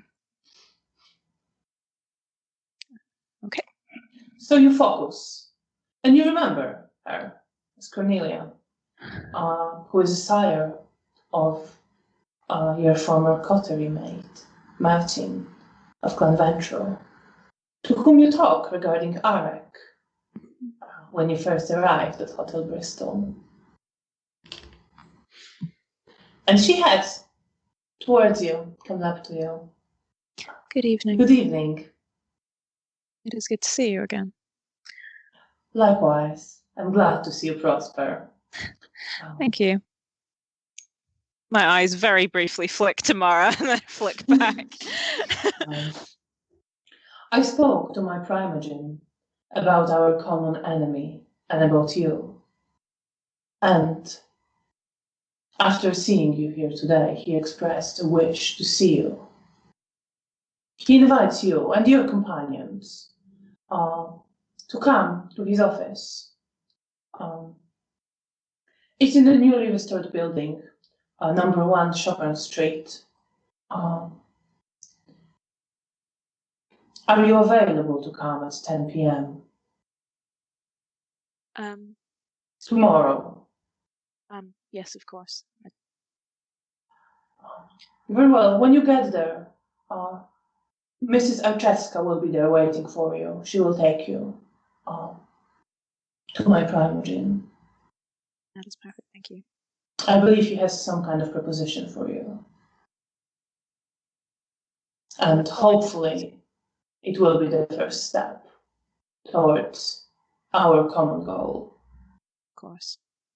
And her eyes harden a bit as she says that. I give her a smile that's not exactly warm, but not directed at her.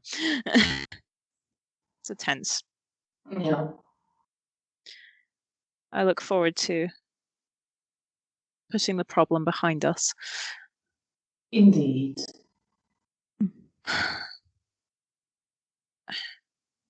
With the willpower that I spent, do I remember about Arek being at the Haven, or is that something I can't recall at the moment? I see you had for a moment your memory clear. No, you don't recall everything, but the things, what you're now discussing, you can remember. Yes. So Arek is very clearly included.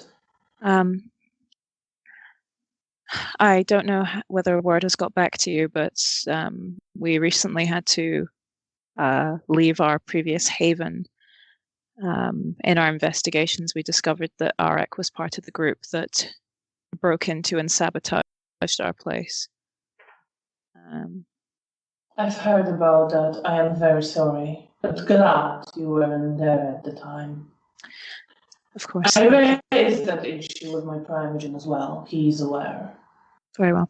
That's fine. Simply that he has definitely been, if not sighted in person, but sighted recently.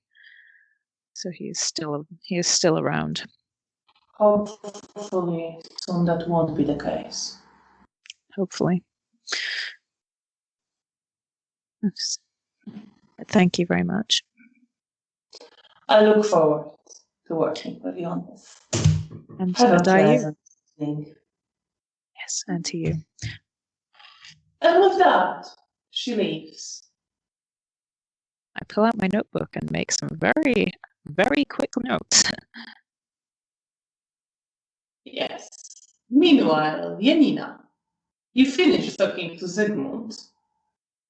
And you see Mara move away from Bea for a moment, heading towards Dominique.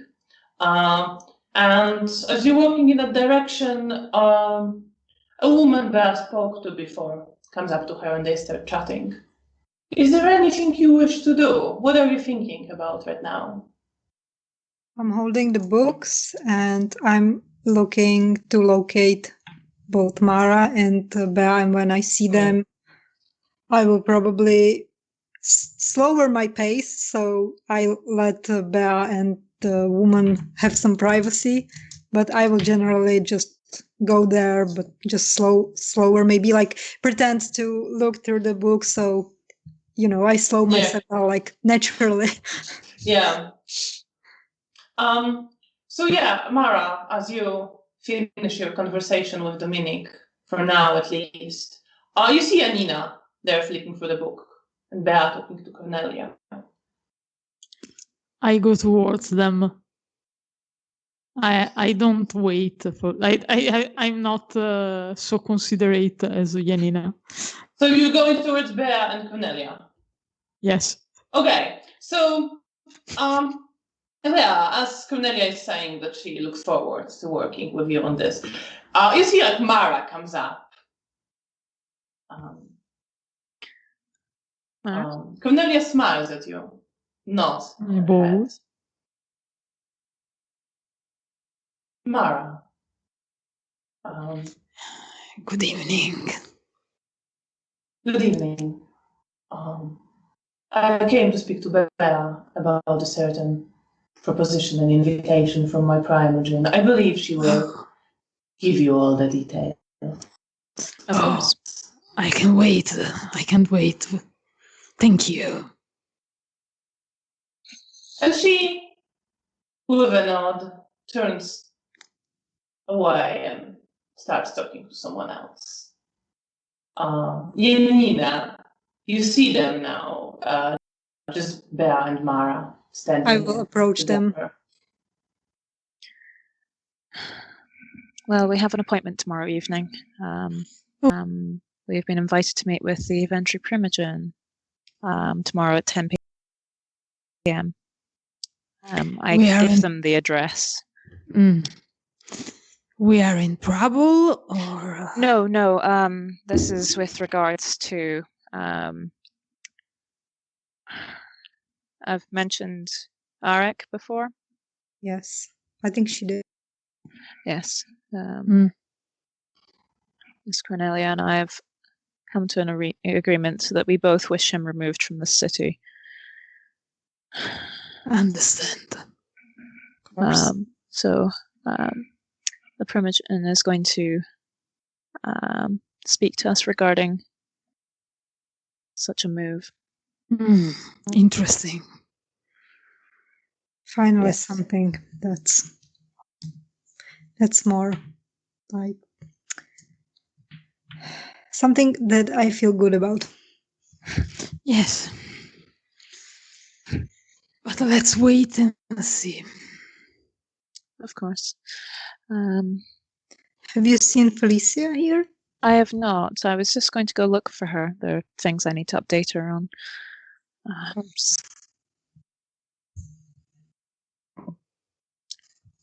Unless either of you need me for anything, I might go and see if I can find her. No. I don't think we have any plans for the rest of later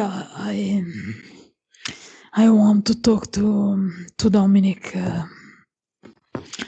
about our common father. But it's not something I want to discuss in Elysium. No, fair enough. I'll maybe catch up with you later, or if not later, then certainly Okay. tomorrow. Right. Okay. If you are in danger, scream very loud. If you are lost, scream very loud. I feel like the hotel staff might not appreciate that, but I'll keep it in mind. But someone will find you, at least out of annoyance. Great, that's just what I want to do. Take care and don't cause an Take- incident. Take care No. and We give are... our best regards to your mother. I Yes. lean in and give each of you a quick hug, and I hug her back. I beg. murmur that you did well. Thank you. And you head out of the banquet hall. Where are you going? I'll first head downstairs, check the lounge. If she's not there, I'll head towards our rooms. If not there, question mark. Step 3, profit. So you don't find her in the lounge. It's pretty empty now. Most people are either elsewhere or in the banquet hall, Yes. it seems. And then you head towards the room. And as you enter, you indeed see Felicia curled up on her bed, just lying there. Mother? Oh, there, my dear. Oh, there's so much. I kneel down next to her. I'm sorry. How did your thing go? I should be taking care of you. Oh, not at all, Mother. It's quite all right. It went well. You have nothing to worry about with us. Are you quite well? I'm not feeling very well. There's so much. Can I So help? much hurt in this place. Yes, but I need to. Yes, please help. I can't take it. It hurts too much. It's everywhere. I look into her eyes and I just say, it'll be all right. It'll be okay. I try and take away some of the pain. Then roll charisma and empathy. And tell me what you got. Okay. Okay. I have 3 9s, a 7, a 5, and 2 4s. All right. So, as you look to her, Felicia, who's been trembling before, stops trembling and looks much calmer. And her face softens. And a smile appears. Thank you, my dear. That's Of course, Oh. Mother. That's quite helpful. I was. For a moment there, I thought something horrible was about to happen. And I think it didn't, but it didn't stop the pain.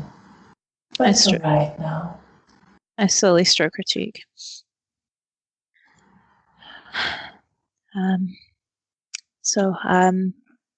The young man, Leonard, we managed to convince him and his ghoul to meet with Antoni, the hound.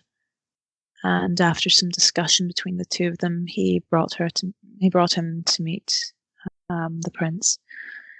It was tense, but through a combined effort of Mara and Antoni, he is being taken. Responsibility is being taken for him. Yes. So unhappy, this one. He is not happy. I could barely stand up. I fear he is not going to improve much with future events. I hope Antoni will take him somewhere quieter. It would be difficult to get rest. But you're helping so much, my dear. I'm glad. Perhaps if it's further away, we could perhaps ask Mara. I don't think that will make much of a difference. Okay, I wasn't sure if distance. But would I make- appreciate. It's not my night. No. That's all right. I heard some disturbing news from Bruno. He told me about Estera. Some insights that he had. He said she changed and found new purpose and insisted I shouldn't look for her. Because I regretted what I find. I must say I had bad feelings myself. I just didn't want to listen to them. I was hoping to find her. And now I just don't know. She was my friend. We could always see eye to eye. What possible new purpose could she have?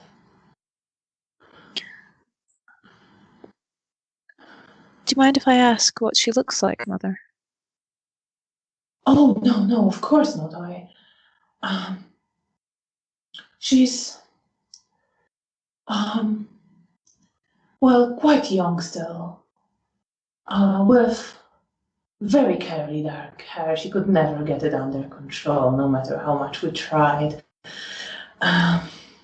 Seemed rather unruly.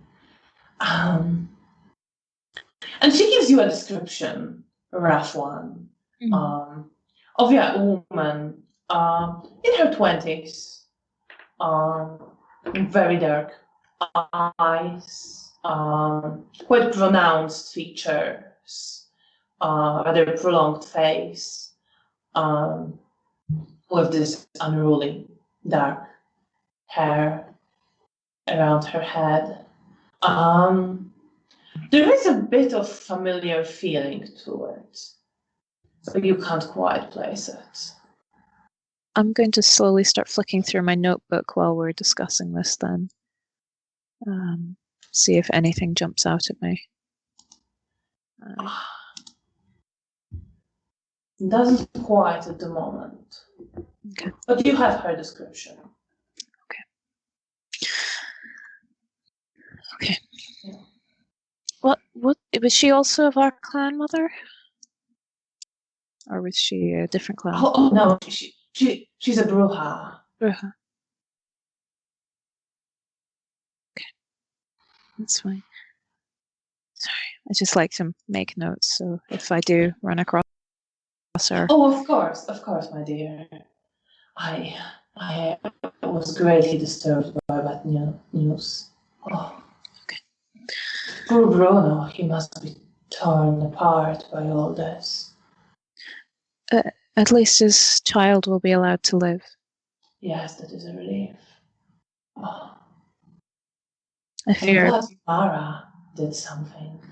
Yes, although I fear she did upset him beforehand, but she did at least stand up for his child, so hopefully that is. He's such a poor man. He can't stop himself from saving people. It is admirable, but it is going to get him hurt. It nearly did. I don't believe the prince would have listened to him. No. I know, she didn't before. From what I heard, he's only alive because Primogen spoke up for him. As a favor to them. Right. Speaking of Primogen, the Venture Primogen has invited the three of us to a meeting with him with regards to the matter of Arek. Mr. Lubomirski, well, that's a great honor. Given how little I've seen of him, I figured it would be as such. I'm sure he's a very busy man. I haven't Of course, seen him much myself. We have a set time, so exactly. We'll try not to take up too much space. That's great that he wishes to see you. I'm very curious what that's about. I trust you will do well and make sure your sisters behave as well. I will do my best. Although they are somewhat a force unto themselves. Oh, I know. They care, and I can appreciate the fact that they care, but it is going to lead them into trouble. Yes, that's going to be a source of trouble. I was trying to tell them that need to be careful with how and when they act. Hope they're learning. What did Mara do exactly? The prince had asked Leonard whether he would help find his mortal compatriots with whom he had shared information about us. And he had expressed a opposition to do so. He did not wish to do so. Silly boy. He also cares too much.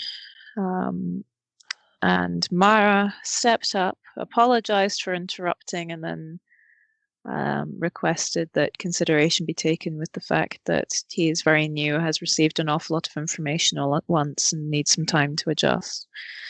So she has now taken upon herself responsibility for any consequences that come from this. Oh, well, that's... At least the prince granted her request. Yes, of course. I That's imagine it's certainly something to a good do with... sign. Yes, I imagine it's something to do with the fact that we found him in the first place. But yes, I worry that Well, we her love for the stage, her love for the spotlight is going to get her into trouble. Yes, that's a certainly potentially volatile tendency. But we must make sure she lives after what she promised. Yes, She might take some things she will not be happy with because she cares so much. Yes, but she asked Janina and myself whether we would be willing to help her with the option that we could say no, but we've both said that we will aid her in whatever way we can.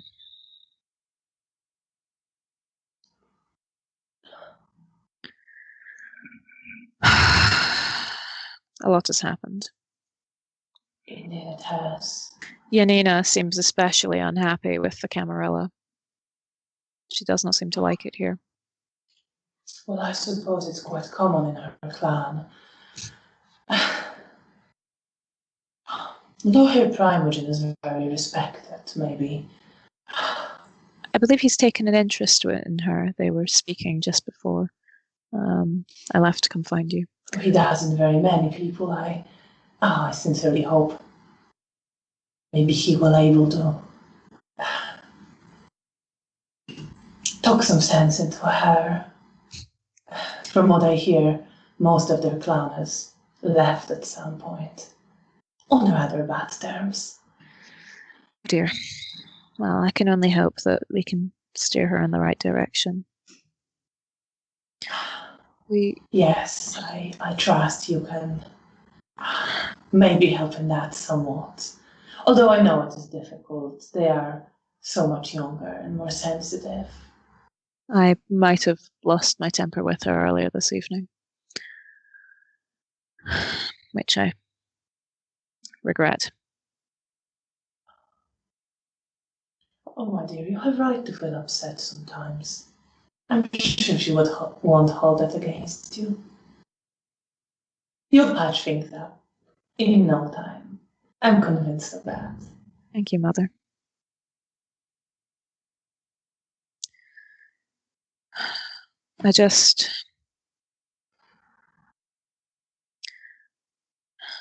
They cling so much to their pasts, and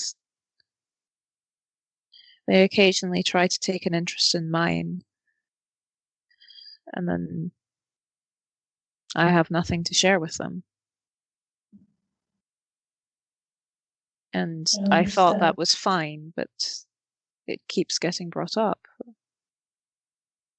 Well, it's perfectly fine to me. I can speak to them about this if you wish. I No, it's wouldn't fine. want them to upset you. No, it's fine, Mother. We had a conversation. I'm sure it'll blow over.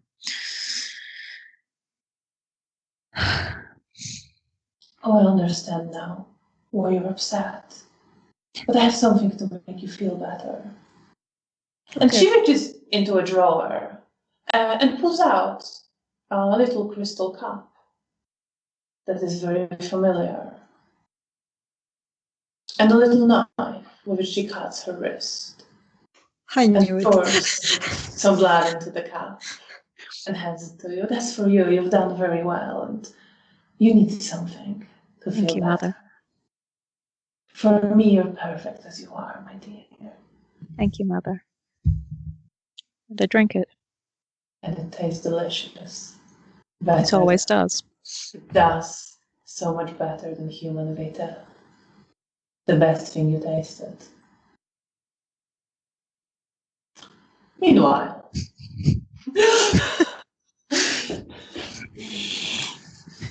Wish we would followed her and we busted on Felicia. In due time. You can have a little vitae as a treat. meanwhile, Yeah, just train Belle like a dog. Yeah. Mara, Busy. Janina, you are left in the banquet hall. Bea went to search for her sire.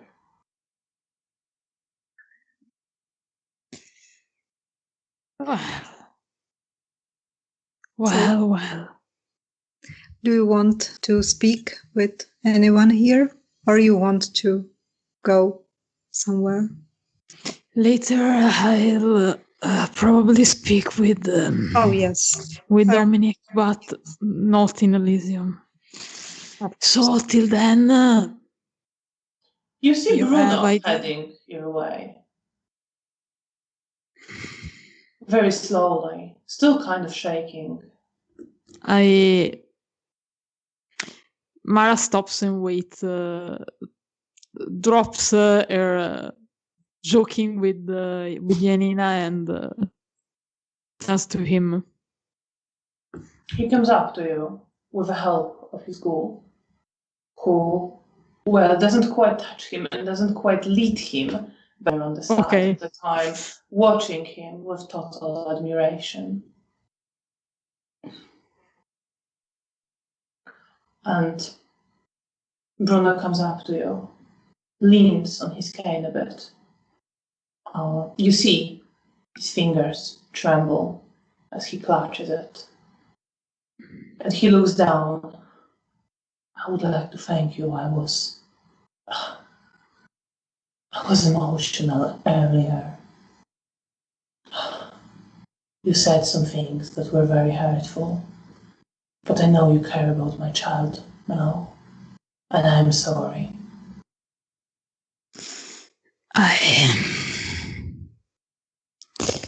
Let's just say that I know I've been in your child situation before, and I know what it feels like. But unlike me, your child was embraced by a decent man, unlike in my case. So take care of him. I will. And I'm allowed. if you can help with tracking down these mortals he spoke to, thank you. I'd like to help to the extent of my ability. Thank you so much for what you did. I beat me to it by seconds, but I know the prince would not have listened to me.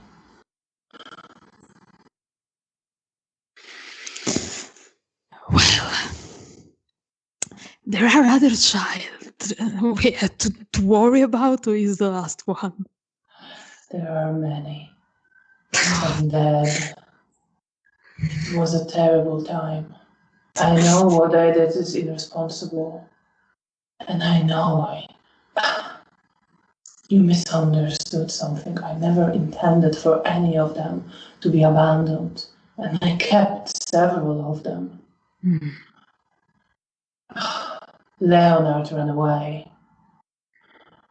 He was very skillful about it. So were some of the others. I could not bear to see them die. I can't.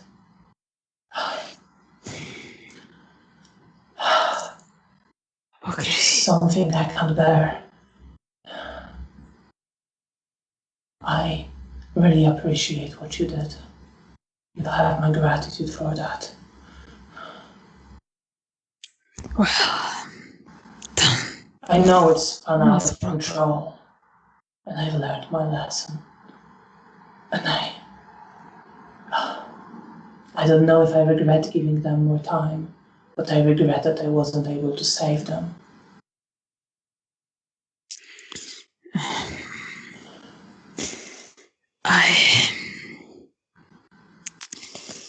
Unfortunately, as I said to Leonard, there is no, this is not a happy ending, but I suppose it's something, at least, I imagine. I cannot There's say. something. It's all I could do for him. And you see that his hands tremble. He holds his cane with both of them and doesn't quite drop it, but it looks like he is about to a few times. Very reluctantly, he got the sense that Mara doesn't like touching other kindred. It's not clear. Very reluctantly, but at last she slightly put one of her hands on his. As I said, you are a good man. I have very complicated feelings about all of this. But we solved this thing with Leonard. I think he will be quite an asset for your clan if he doesn't get himself killed by someone in the next night. I think he's quite an asset. And well, if you have any other child run wild into the night, we'll try to track them down and at least have a vague idea of where they are. Okay? Thank you. I have no idea what happens to those unaccounted for. Well, I found out in time that your clan has an ability to know things that no other knows. We will find a way. Thank you. He looks to you for a moment, like he's about to say something. He glances around, just nods his head. Thank you so much. If you have if I can help in any way. If you have anything you feel the need to share with us. And I whisper the number of our rooms. Okay. If you have anything you want to say, or just if you want to admire my beauty, you know how to find me. He listens again around the room. His head moves, his eyes move as well, although you know that he doesn't actually see. And maybe some other time. Absolutely. And he bows slightly and walks away. His ghoul following him very closely. Rahela runs on him. Mara smiles to Rahela. She smiles at you, waves slightly, but she starts talking to her sire. Janina, what are you thinking and feeling as this is going on? You're standing nearby. Yeah, I'm standing nearby, but I'm not interrupting them, and I feel very sorry for Bruno because I kind of understand that he wanted to help, and if things could have been different, it could be me. I could have maybe tried to embrace Pavel to save him if it wasn't for Bea, and so I understand how he feels, that he wants just to save them because he doesn't want to see them die. So I feel he's one of the kindred that I also feel very warm towards, and even though I'm not very happy in Cam, there are kindred that I like, and I personally don't want to get hurt. And I also think that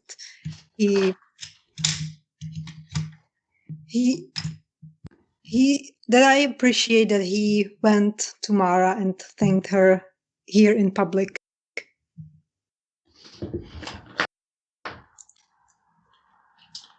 And he finishes your conversation. He starts walking away, and you're left with Mara. Mara is imagining this army of Malkavians running around the country, and I will it's just imagining that is a little troubles in the future. I will put my hand around Mara and whisper, "Well, that went well." Yes, I almost can see this army of Malkavians running not very happily in the field. And let's hope trying to capture there them. won't be more Leonards around. I have a feeling. I don't know. I have a bad feeling about this. Not about Leonard, about this whole Malkavian catching things. Yeah, I guess he just panicked, and it was hard time, and I guess it was hard for everyone. He's a good man, as I said, but it seems that Mara is about to say something, but changes her mind and says, "Okay. Any people among this beautiful citizen you want are to meet? Star of the night tonight, so Thank I you. think nobody will forget." And I will quickly glance at Mikhail. You're glancing at Mikhail, who is in a conversation with Fabian, not seemingly at least paying any attention to you. Yeah, I just glance at him and then smile at Mara.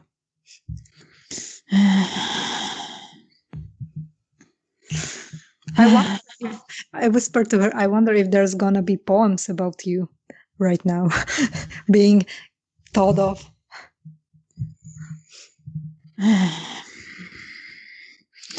I just hope they will not have a poem prepared for me for the next Elysium. And the problem is that I think it's absolutely possible that there are You have to brace yourself in case it's coming. Yes. And do not taunt him if he will give you. Just accept it, just like I did, and let it go. I could promise this to you, but I don't want to don't keep my promise. So I just say I'll do my best. All right. I'm I not have faith in saying you. in what sense. I'll just do my best in something. All right. I may do Amara if you will be in trouble for that, and just go there bowing. Thank you. with her. That was very reassuring. Thank you. Well, there are any people that you want to talk to? I don't think so. I will quickly glance, but I don't think I have anyone here that I would like to talk to. Is there anyone you're looking for in particular that you would want to talk to? No, I don't think so. I generally I'm only interested in speaking with Zygmunt and Bruno, Raquel. The rest, I'm not very much interested in them. Yeah, well, Bruno and Raquel are there, but they're talking to each other right now. Yeah. So I think we had enough of them. Yes, probably. So, do you want to go visit your brother? Mara smiles at that. I glance around to see if he's still in the Elysium or if he left. I think he left with the. He left soon after your conversation. Okay, so time to pay visit to my new family, meaning one person. Well, that's better than zero. That's yes. Better than zero. Yes, I suppose. At least I have someone in my clan to talk about. Well, worst case scenario, now I know I can talk to rats if I feel lonely. What? Because I wasn't there when. No, it's apparently the incredible gift we sacrifice our beauty, mortality, and whatever to speaking and delving into the secrets of rats society. Well, maybe it's better than this society.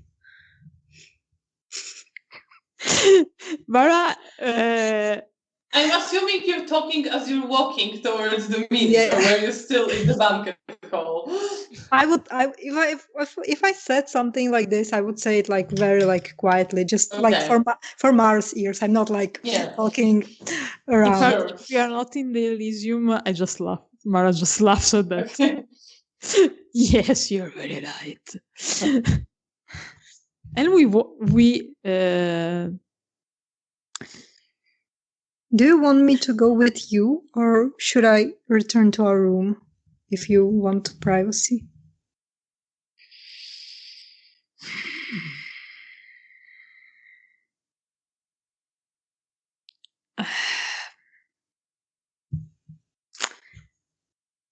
For this one, I prefer to be alone with him. Of course, I understand. It's not that we are going to speaking of incredible secrets I don't want to share with you. It's all right. I understand. It's a family matter. I probably... It's a conversation I don't want. I don't know if I wanted you to see the conversation. Yes, I understand. It's not the things. It's completely fine. I'm gonna go in our room. I'll let you know if I find out something interesting. All right. Okay. Good luck. You. Okay. It will not take much time, I think. I have these books and I will show her. I will read them Yes. before you come back. Fine. Don't worry. So So, I Janina. ascend to the secret Elysium. So, Janina, you're going towards your room? Yes. Or is there, Yes. yeah, okay. And Mara, you're heading up the stairs. Yes. You follow service corridors in the route Rahela showed you. And you reach the door to the attic. You feel a gust of fresher, colder air, a bit damp. You remember with some windows being broken there.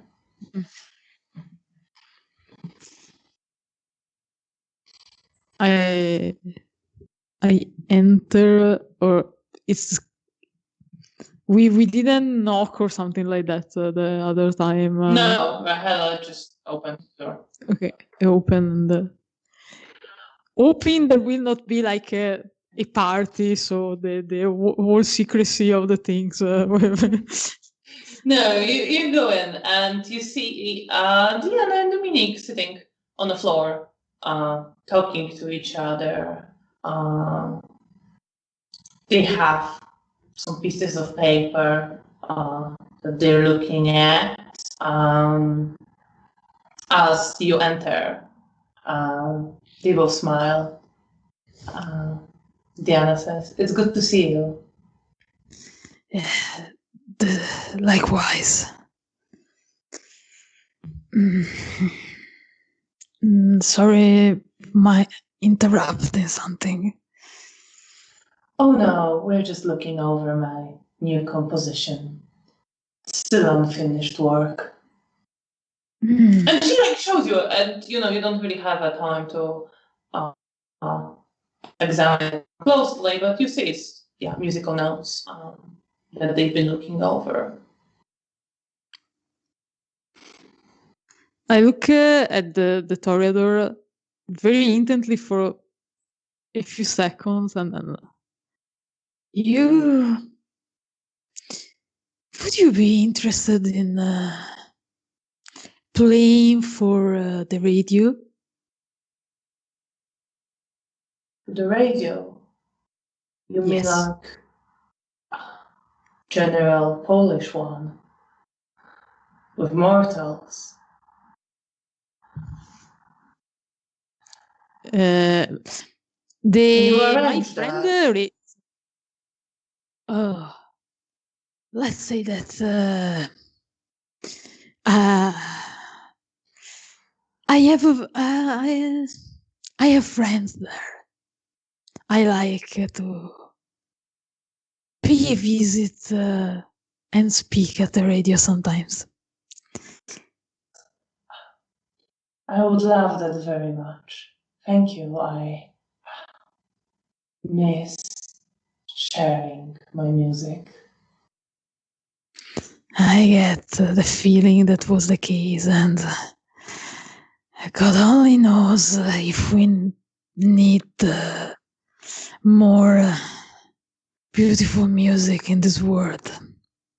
Certainly. I hope it will help someone process emotions or forget about what surrounds us. I'm trusting you on this. I have friends there. Friends that I don't want pick out in our troubles. So please be discreet about when I will take you there. Of course. Thank you. I wouldn't do anything else. I will need to check in with my sire, whether he's all right with me going there. But where's your sire?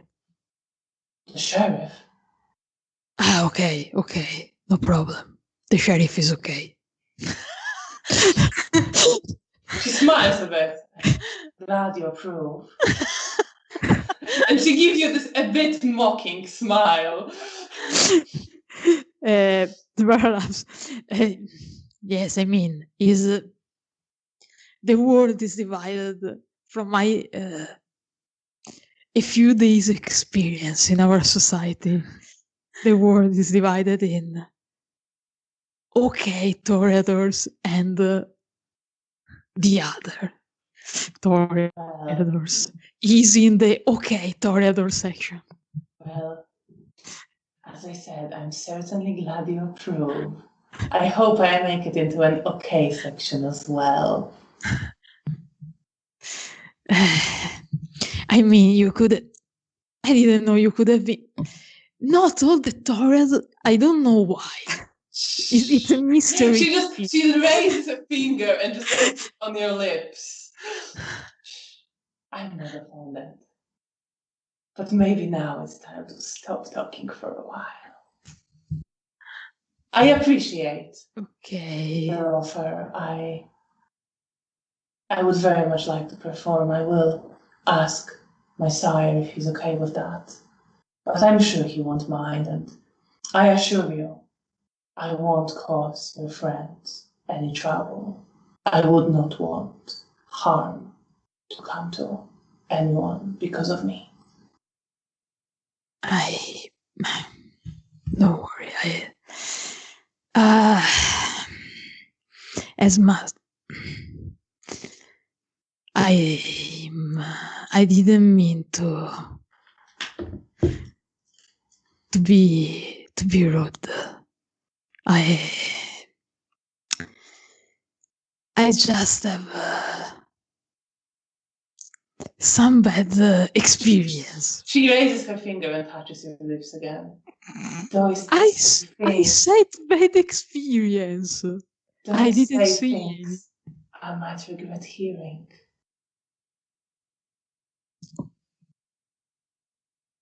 Bad experience. And we will leave it at that. And she smiles and nods.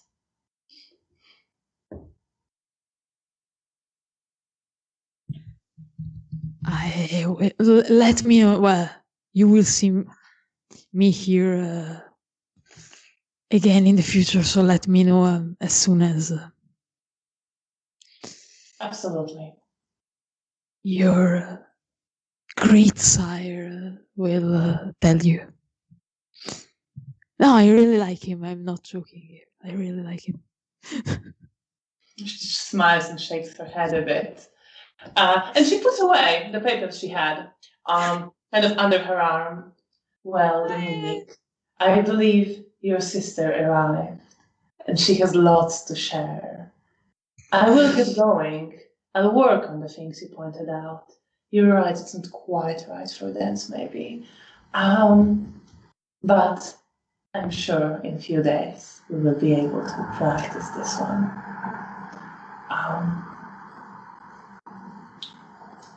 Again, I really appreciate you thought of me.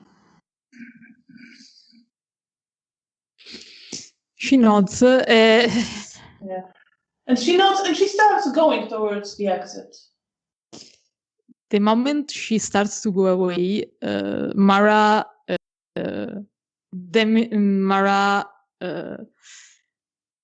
slowly starts to shift from the playful, usual Mara self, and she's like she's getting darker and more nervous.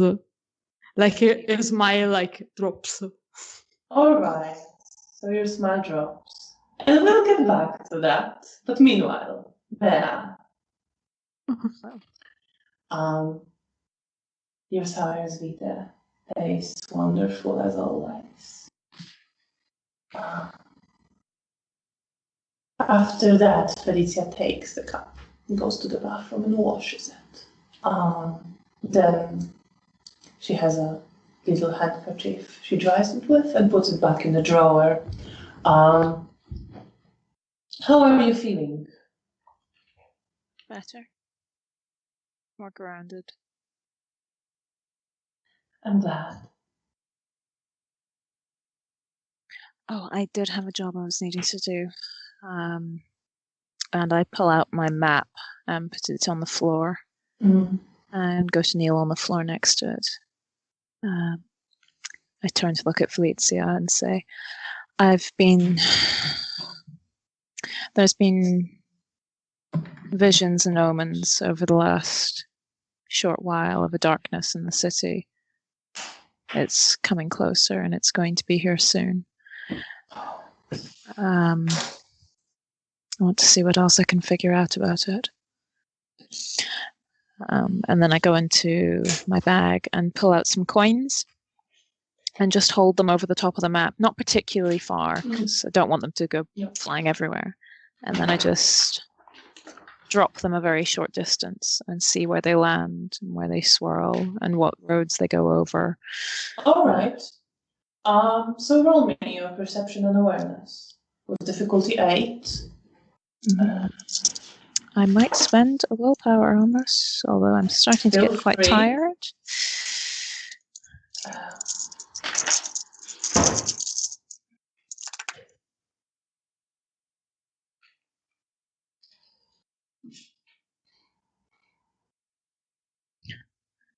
That's 3 successes. 3 successes. So, you drop the coins, and some bounce and fall off the map, and you don't seem to see any meaning in them. Some collapse on top of each other. You don't really see any meaning in them. But you see one that starts spinning on its side before it falls. And it falls in the area between the Vistula River and Łazienki Park, not that far from here, to the south. And it collapses there, and you know something is located there. And you see few of them on the other side of the river, so in a similar manner, going around the map. And then you see, and you know some of the darkness, whatever it represents, has its tendrils there. And then you see some of them cutting across the map in various places. Not quite through Hotel Bristol, but marking a trail around it. And you know that this doesn't quite indicate the location, but just again indicates the influence that is spreading and closing in.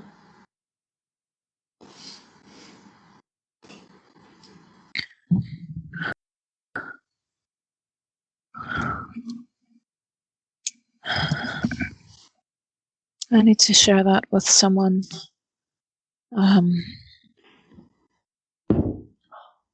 Do you think that's where these things are? I believe. There's certainly something between the Vistula River and that park. Something is there. There's a couple of other areas to the south, and something's coming closer. Whether it's to the hotel or just to us in general, I'm a little hazy on, but it's definitely coming closer.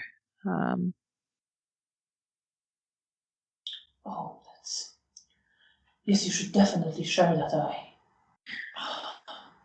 Well, you are seeing the Venture Primogen tomorrow. That's certainly somebody. I know we talked to the sheriff about your vision. He seemed receptive from what I heard. Maybe you should tell him. If I write this down, if you see him before I do, could you give it to him? Certainly. Okay.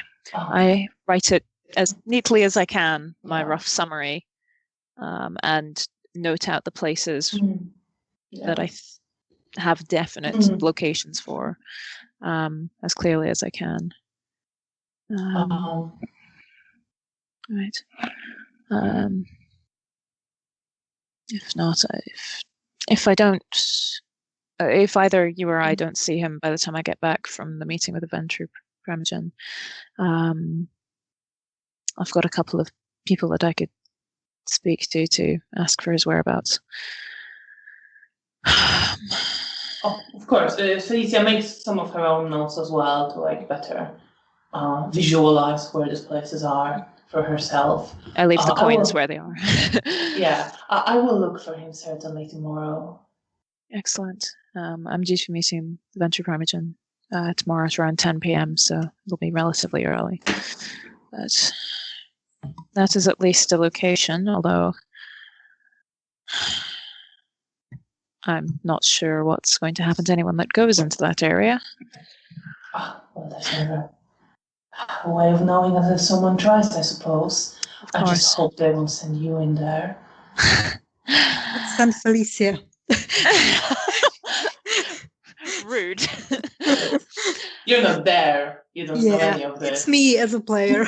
I don't know what you're talking about. She's wonderful and has never done anything wrong in her life. Right. Right. Okay. Well, that's at least more than we had before. So. Yes. That's certainly gives us something. I'm sure Sheriff will send someone to search those places. Well, maybe we'll learn a bit more about what's coming. If he doesn't immediately have a task for me, if you need any help looking for the Malkavian Primogen. I would appreciate that very much. But go to your meeting with the Primogen first. Of course, yes. That takes priority, given I have an invitation. That might be a great opportunity for, well, all of you. Yes. I would hope so. If nothing else, it might finally deal with Arik. Yes, that's... I know it's on your mind somewhere, even when you can't quite place it. I know it's in there. I saw his face in the Haven when I was investigating, and even though I couldn't quite recall him, I still felt that hatred. It's only understandable why I feel hatred just thinking about him. What he's done to your friends, what he could have done to you. And you see, like, some kind of cold, very cold, focused, menacing look across her face for a moment. But I'm glad you're safe now. And she smiles again, looking very kindly upon you. As am I, but hopefully he won't be in the city much longer. One way or another. Let's hope for that. Here, let me brush your hair. Thank you, Mother. And she takes the comb out and starts brushing your hair. What are you thinking? I so rarely see that cold expression on her face, but it's comforting to see it. The fact that the feeling is shared. I'm glad that I spoke to her. I'm always glad when I get to speak to her.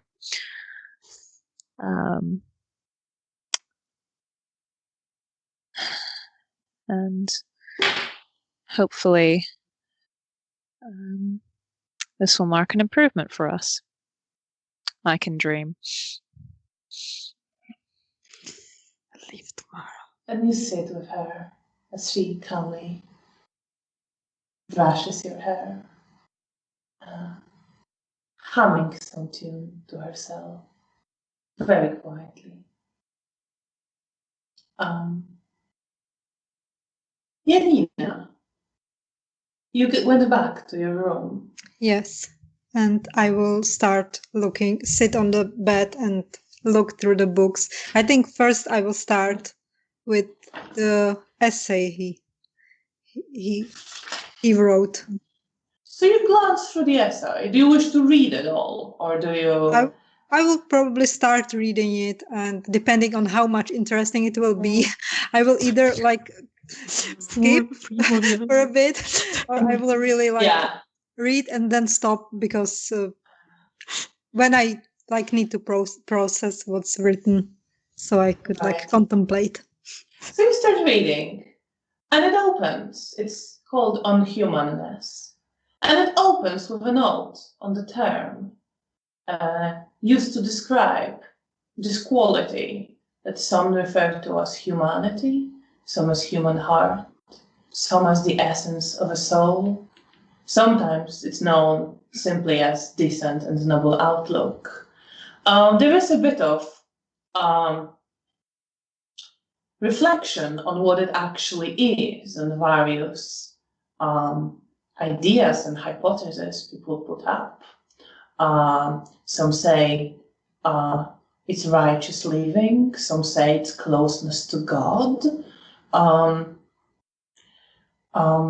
then it says that it's maybe simply a capacity for compassion and empathy towards others, and respect for the selfhood of others. So there is a bit of discussion of that. And then it goes on to tell that whatever it is, there is no doubt that this essential quality that makes us human is present to various extents in mortals and in kindred alike. And after that, Zygmunt goes to draw a comparison between some depraved human cruel acts committed by mortals and similarly heinous acts and attitudes towards them that can be observed among kindred. And as he's listing various examples of that, there is a note on a margin written in a different handwriting, also very elegant, but visibly different, which says, and yet we need to assault them and feed on them. Even the depraved human can redeem themselves and change their ways, yet we are forced to carry on with this violence to survive. Isn't the best of us worse than the worst of humans? What possible justification can there be for continued existence in our state? And several question marks. And the last sentence, the last question is underlined. Do you keep reading? I think I will. I think it's interesting. I will keep reading.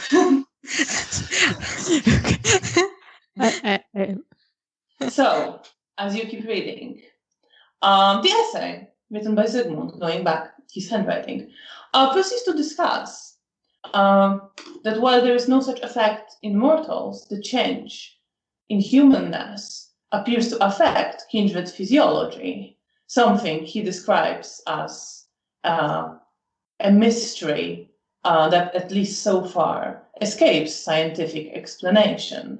But nevertheless, it can be observed that those who feel discomfort with violating the selfhood of others,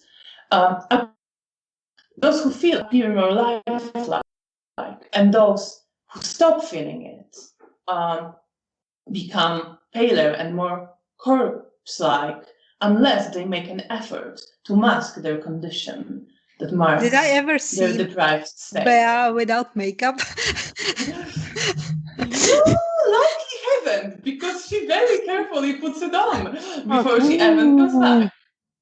And then it also indicates that those who have descended further away from their humanness also rise later, as if the innately deprived heart sought to be further and further away from the sun. And I know Bea wakes up more late Yes, than before. you know this. Suspicious. Worries level rising. Okay. And you also see the note around that description of paleness and all this, and it says, yet you respect and befriend very many such bastards.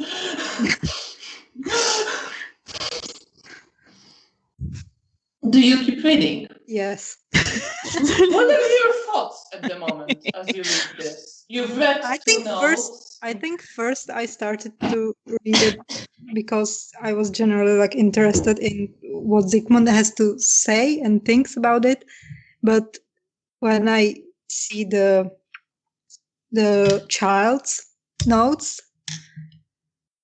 I really feel more connected to them because it feels like something more what I'm thinking than what's like, because Zygmunt writes very like professionally. It's very philosophical thinking, and the notes of the child are more real to me. But I still think Zygmunt writes very interesting and poses a lot of interesting questions. And when they start to list the symptoms of losing humanity, I think about Bea. And then I just read it because I need to know more to prove. And I really want to show it to Mara when we have Midnight planning coming. Malk heist. Yes. So you keep reading. And so after and I that, try to spot yeah. like some other things that I could put on Bea to further solidify this losing humanity. Yeah. So as you keep reading, then Zygmunt poses a question: how does one descend into such state? And he writes about various violations of the selfhood of others, killing in frenzy, being there, but also enslaving people with your blood, and I feel various. bad about myself wanting to kill Pavel. Yes, and various ways in which you can violate others. And he says that the disappearance of guilt and remorse is a sign of descent towards one's most depraved self. And then he talks about how in all these acts, if they are committed, if something happens, guilt and remorse are welcome and are to be cherished because they are a sign, they are what ties us to our humanness and teaches us a lesson about our conduct. So they are to be a cause for reflection and something to welcome and cherish. And around there is also a comment from his child who wrote with an exclamation mark, guilt is worthless if it doesn't stop us from committing the same violence again. And as you keep reading, Zygmunt then goes on to talking about the not quite disagreeing need, going from this talk about reflection to need to avoid committing such acts whenever possible, and to struggle to be in control of oneself in order to maintain humanity.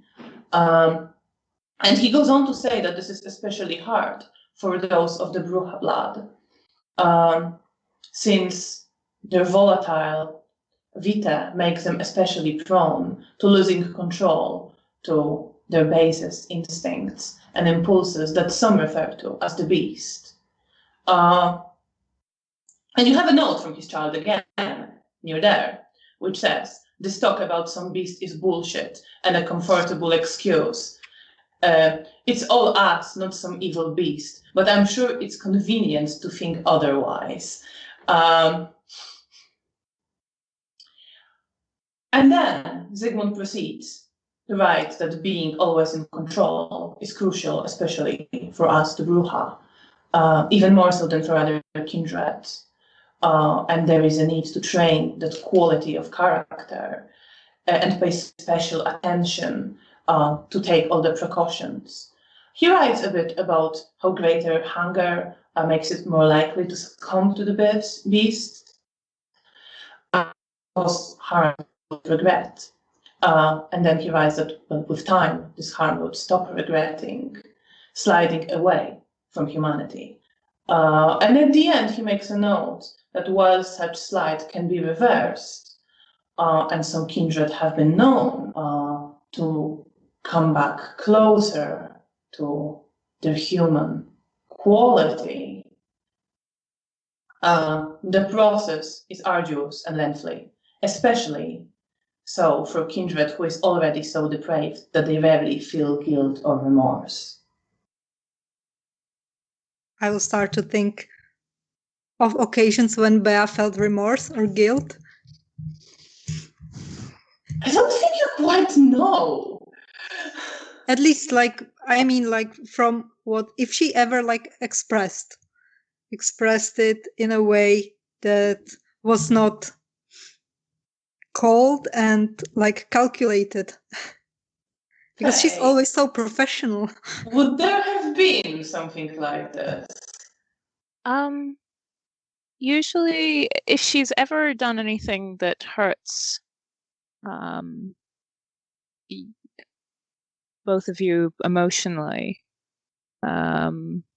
she's expressed remorse for that. But I think of late it's been that was maybe quite a while ago. So that's what you remember. And you finished the essay. I think myself that why this isn't hand over copy and hand over to all of the kindred right from after the embrace. Here's your pamphlet. Here's your blood. And I really want Mara to read it too, and maybe even Bea. I think I want Bea to read it if she express interest. I won't force her, but Read. All right.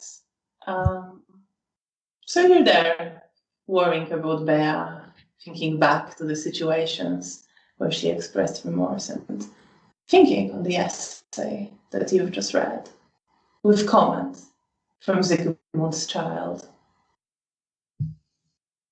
Mara, you stayed alone with the meaning.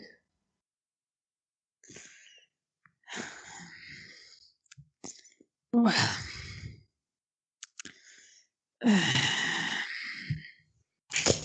Mara seems to be instantly shifts completely from the very glamorous self to be more nervous and dark. Well, there's not I don't know an easy way to ask this. Can you speak to me about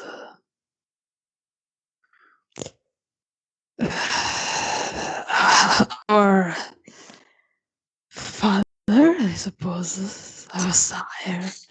Daddy. Our sire. Yes, of course. Is there anything?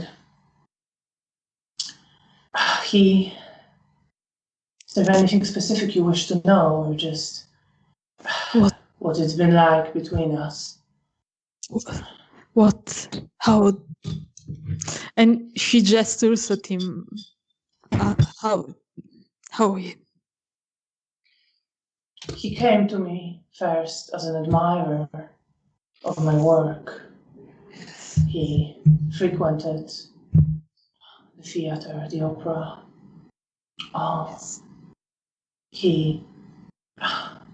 I believe he made some costumes. He worked in the costume department. He liked to go and hang out with performers. I noticed he favored me.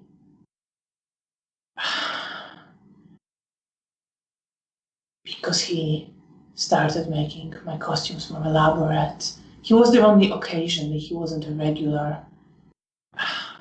I thought he was maybe someone hired to sew some stuff. And he visited with costumes. He'd have us try on always in the evening. But he made mine especially. He took special care with them, and I thought maybe he was interested in, maybe he was attracted to me, and wasn't really my type. So I suppose I wasn't the kindest. But I could also not be seen like that. You know, I wanted to be discreet and he wasn't, and I wasn't sure what was going on, but I don't think there was anything romantic going on there at all, in the end.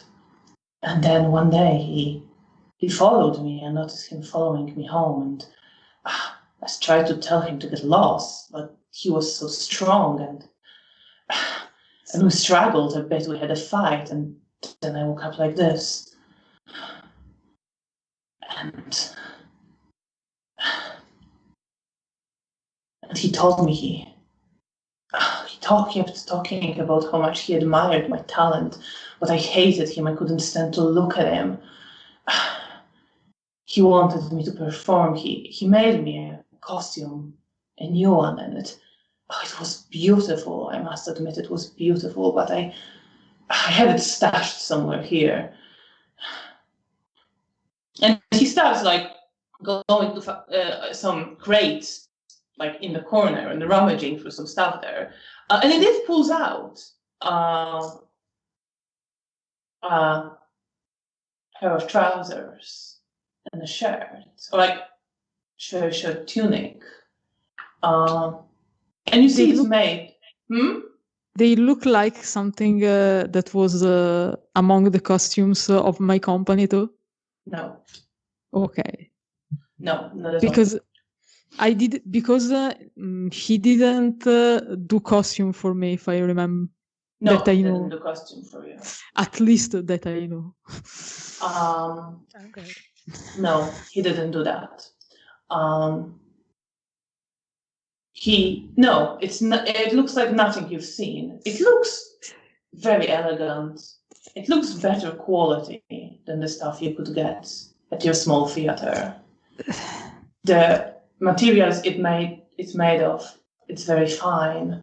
And you see that it's decorated with silver thread patterns that mirror the dark veins on Dominic's skin.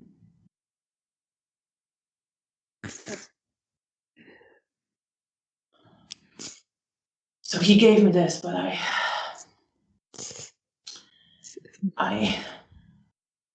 couldn't. I wasn't coping very well with the transition, and my performance and all of that went down, and I didn't even want to, and he lost interest after the time. He left me with others, with the society, but well, for some time they weren't much of a comfort either. There was one other clown who was quite helpful to me. I haven't seen her in a while. I think she's doing something for the Primogen or other. Her name is Ada. She told me she also struggled a lot when she lost her life and her looks and all she ever dreamt of. But she made it work, and she helped me make it work, and our sire lost interest in me, and then he went away somewhere, and I haven't seen him since. I don't really want to see him. I can imagine.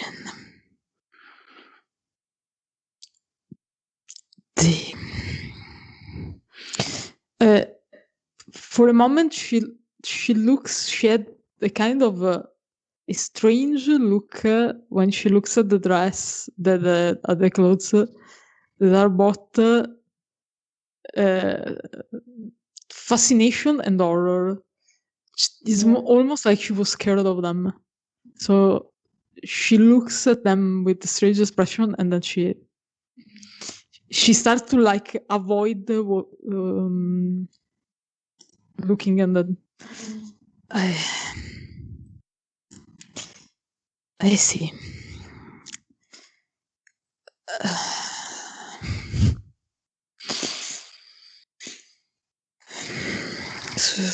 Just so sort of a stalker, basically. Yes, pretty much. There's something strange about him I can't quite grasp.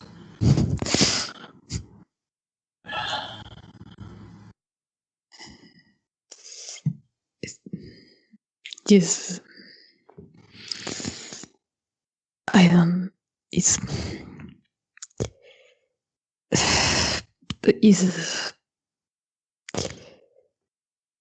I don't know. It was something similar, except you kept teasing longer than me, or not that I. No, I might have. I was so lost. After this was done, I looked like a monster, and I saw he was one too, and I hated looking at him, but I also didn't want him to leave me. I didn't know what to do. I didn't know where to go, and I let him take care of me for a while. It's understandable. I suppose I didn't. I was not asked. I didn't. I haven't thought about. I mean, I was. I simply was no more. There was no more. That there was no tomorrow when I was embraced. After the fire, simply. It He wasn't. hugs you. Aww.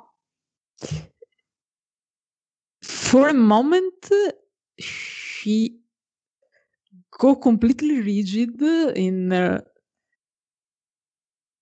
then she slowly leans into it, and she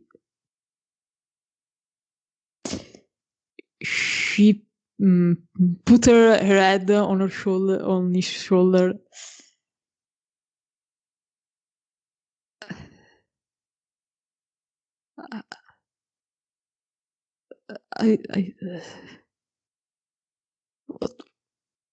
What the hell I am?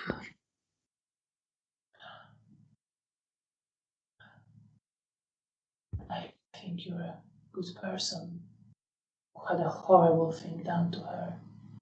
But I know you're strong. You're probably stronger than I am. He's lost the buttons. It's not slang. It's not slang. It's simply. I have nothing. I am dead. I have nothing. The thing that you don't understand. You will find your way. You have Janina, Yeah. who cares about you very much. And me and Diana are your friends. You will find your way. If I could, and believe me, I was ready to go into the sun so many times.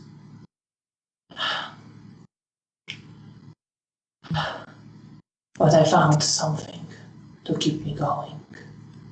My art and people appreciate it and love it. And the people who are close to me, more than I could have hoped for. And he smiles a bit. And I believe, he looks you in the eye, I really strongly believe you will find your way too. And you are not alone. You can always come talk to me. I want to support you, like Ada supported me.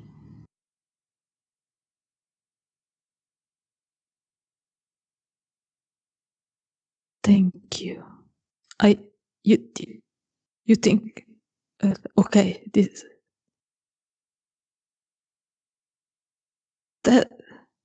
there's a sense in me being a Nosferatu.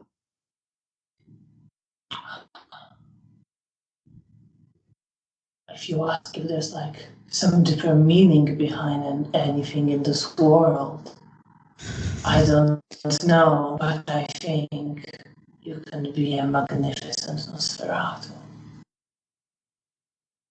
Never mind what others say. She smiles at that.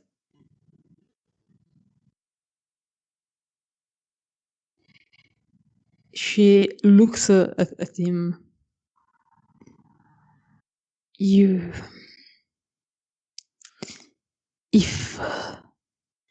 he ever do anything to you, I'll fucking kill him.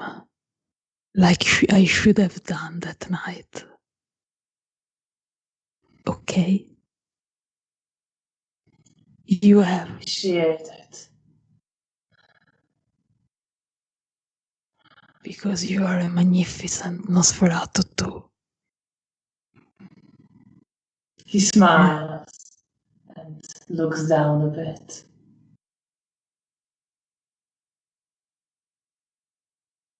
I'm glad you're here, Mara. She seems to for a moment she looks like she doesn't know how to react to that, and she could see for a moment like she is almost about to cry at that. It's the first time I've been said that since I came here. And he just hugs you again. Generally Nosferatu hug. I'm so sad Janina's not there. I can't watch this. No. But you, the player, can appreciate. Yeah. I'm not crying, you're crying. Shut up.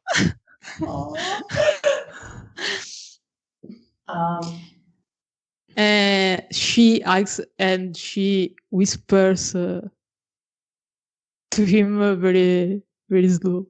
Like she's not in Elysium, but she is instinctively afraid to be heard. And if the sheriff didn't treat you well, you tell me and I kick his ass. Smiles at that. And chuckles slightly. But don't tell his child I told you that. I believe I will tell him that. He will find it most inspiring. Okay, fine. And he smiles at you very warmly. Okay. Is there anything else you want to discuss with him? Or do you? I tell him to burn the dress, the clothes, or I will burn them sooner or later when he's not watching. And I just like kiss his forehead and go away. And you go away. Returning. Too cute. Are you heading towards Janina's room? We go in Janina's room. Yes. Yeah. bedtime war planning ahead. Yeah. It is getting a bit late now. Closer to sunrise. But you find Janina looking over some pages, sitting there thinking. Interesting read. Oh, yes. I actually think you should read it too.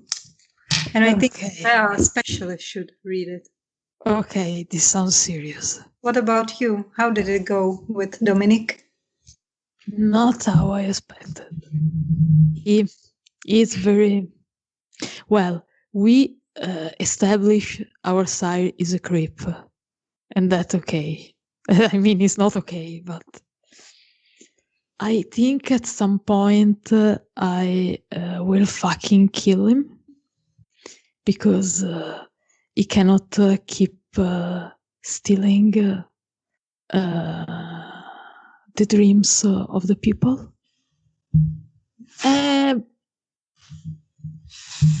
But If you had a chance, would you like to speak with him? Now, when you know all of this?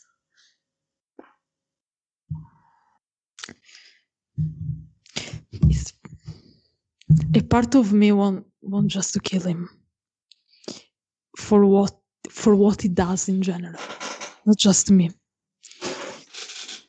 Another part want to understand,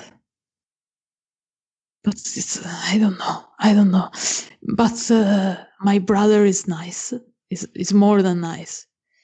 It's Yes, he seems like very lovely. He told me that he is happy I'm here. Oh, I'm happy too that you're here. She smiles at Janina. I know. I'm happy too. But it's the first time I think maybe I'm happy to be here too. I mean, maybe not happy, but okay with being here. That's good to hear. Yeah. But tell me what you find out. I don't want to get like emotional. Oh, that's perfectly fine if you want to. But this is... No, I don't want to ruin my makeup. It's worst without.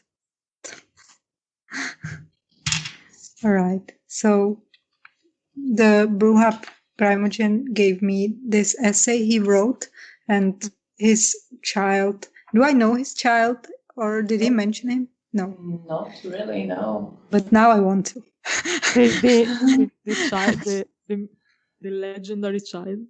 Yeah, the legendary What a child. lad. And it's about the humanity, and I think it's very interesting read. There is a lot of various topics, and most of it's very interesting to read, I think, for every kindred, especially for us who are very new and all of this. I think Leonard would definitely benefit from reading something like this. But there are also some parts that are about losing humanity, and I want you to read it and compare it to what is Belle like. Oh God. God. Because I'm really, like, I was worried before, but now there is like symptoms that we can look for to determine how much far away from she is. And it also says here that it's not impossible to reverse it, but like it's not just it's not easy, but it's possible. Okay. To make it. Okay. So I if you suppose. want to read it, I don't mean now, when you can. Don't But worry, will have to I have my 10 minutes of real almost happiness, and I'm ready to see and it I also shattered. want to add on your happiness before this, because Don't. Zygmunt said that he also really liked what you did with the prince, and that I should give you regards. Oh, thank you. Well, let's go to find out how bad things are, and oh my god, and she starts to read So you read the same essay. When she's reading, But I'm gonna before, braid her hair. yeah, and Janina is braiding your hair. Yeah. Rebraiding it from how you braided it before. But before you have chance to discuss it, sunrise approaches, and you Okay. are getting sleepy. But Mara, you've read the same essay, the same comments on the margins. Okay. How do you feel about that? The child of the mysterious author of these notes must be found, because will be our next quest is to find this person, because Yes, definitely Janina's next quest. she has never, but it's reasonable, and is also with Janina imaging pointing out like she, it's what Bea do all the time. She, because probably he noticed more than me this. With her pointing out, I start to think about Bea, and yes, I'm starting to understand the problem, and I started to worry a bit about what to do. So I know that we are going to plan as soon as I wake up in the evening. Yeah. So is that what you think about before you fall asleep, or do your thoughts go back to Dominic and your son? Yes. In the midst of this new problem, Dominic, because at the first time I really felt Mara really felt accepted in the clan. That was something she a bit want, despite what she says, and she is very. Maybe she starts to trust his brother. That is something that Mara doesn't do lightly, but she feels like she can trust him, and she's happy about this. Because And she's with starting those to see thoughts- she had a place. Yeah.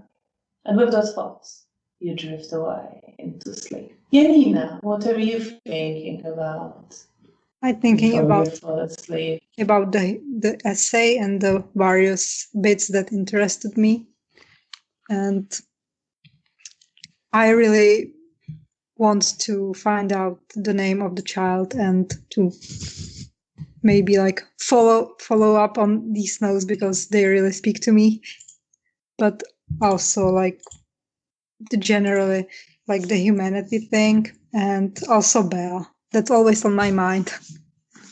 If there is a chance to reverse it, and I want to really know how bad it is. And you fall asleep as well near Mara. Meanwhile, there, here with your sire, who brushes your hair. And then after a while, you both start to get ready to sleep. Remove your makeup. She's next to you. Your movements mirror each other's. You feel her close. She glances to you and smiles sometimes. And then you both lie down to sleep. You know she's there with you. How are you feeling? What are you thinking about? I'm feeling good. I'm thinking about getting to kill Arik, but also about the darkness, which is always on my mind these days. Yes. Murder and darkness. And you feel good. Those thoughts, some disturbing, something you look forward to. Drift away into sleep, rises over Warsaw. Thank you so much for watching. Thank you for playing. I hope you enjoyed it. We will be back to streaming every 2 weeks from this week now. We know there's been a bit of a disturbance to the schedule, but hopefully now it will be every 2 weeks. So the next episode will be on the 13th of April at the same time. That's 6:30 p.m. I think it's British summer time now. So we hope to see you. And thank you so much for being with us and accompanying us in the story. Thank you. Bye.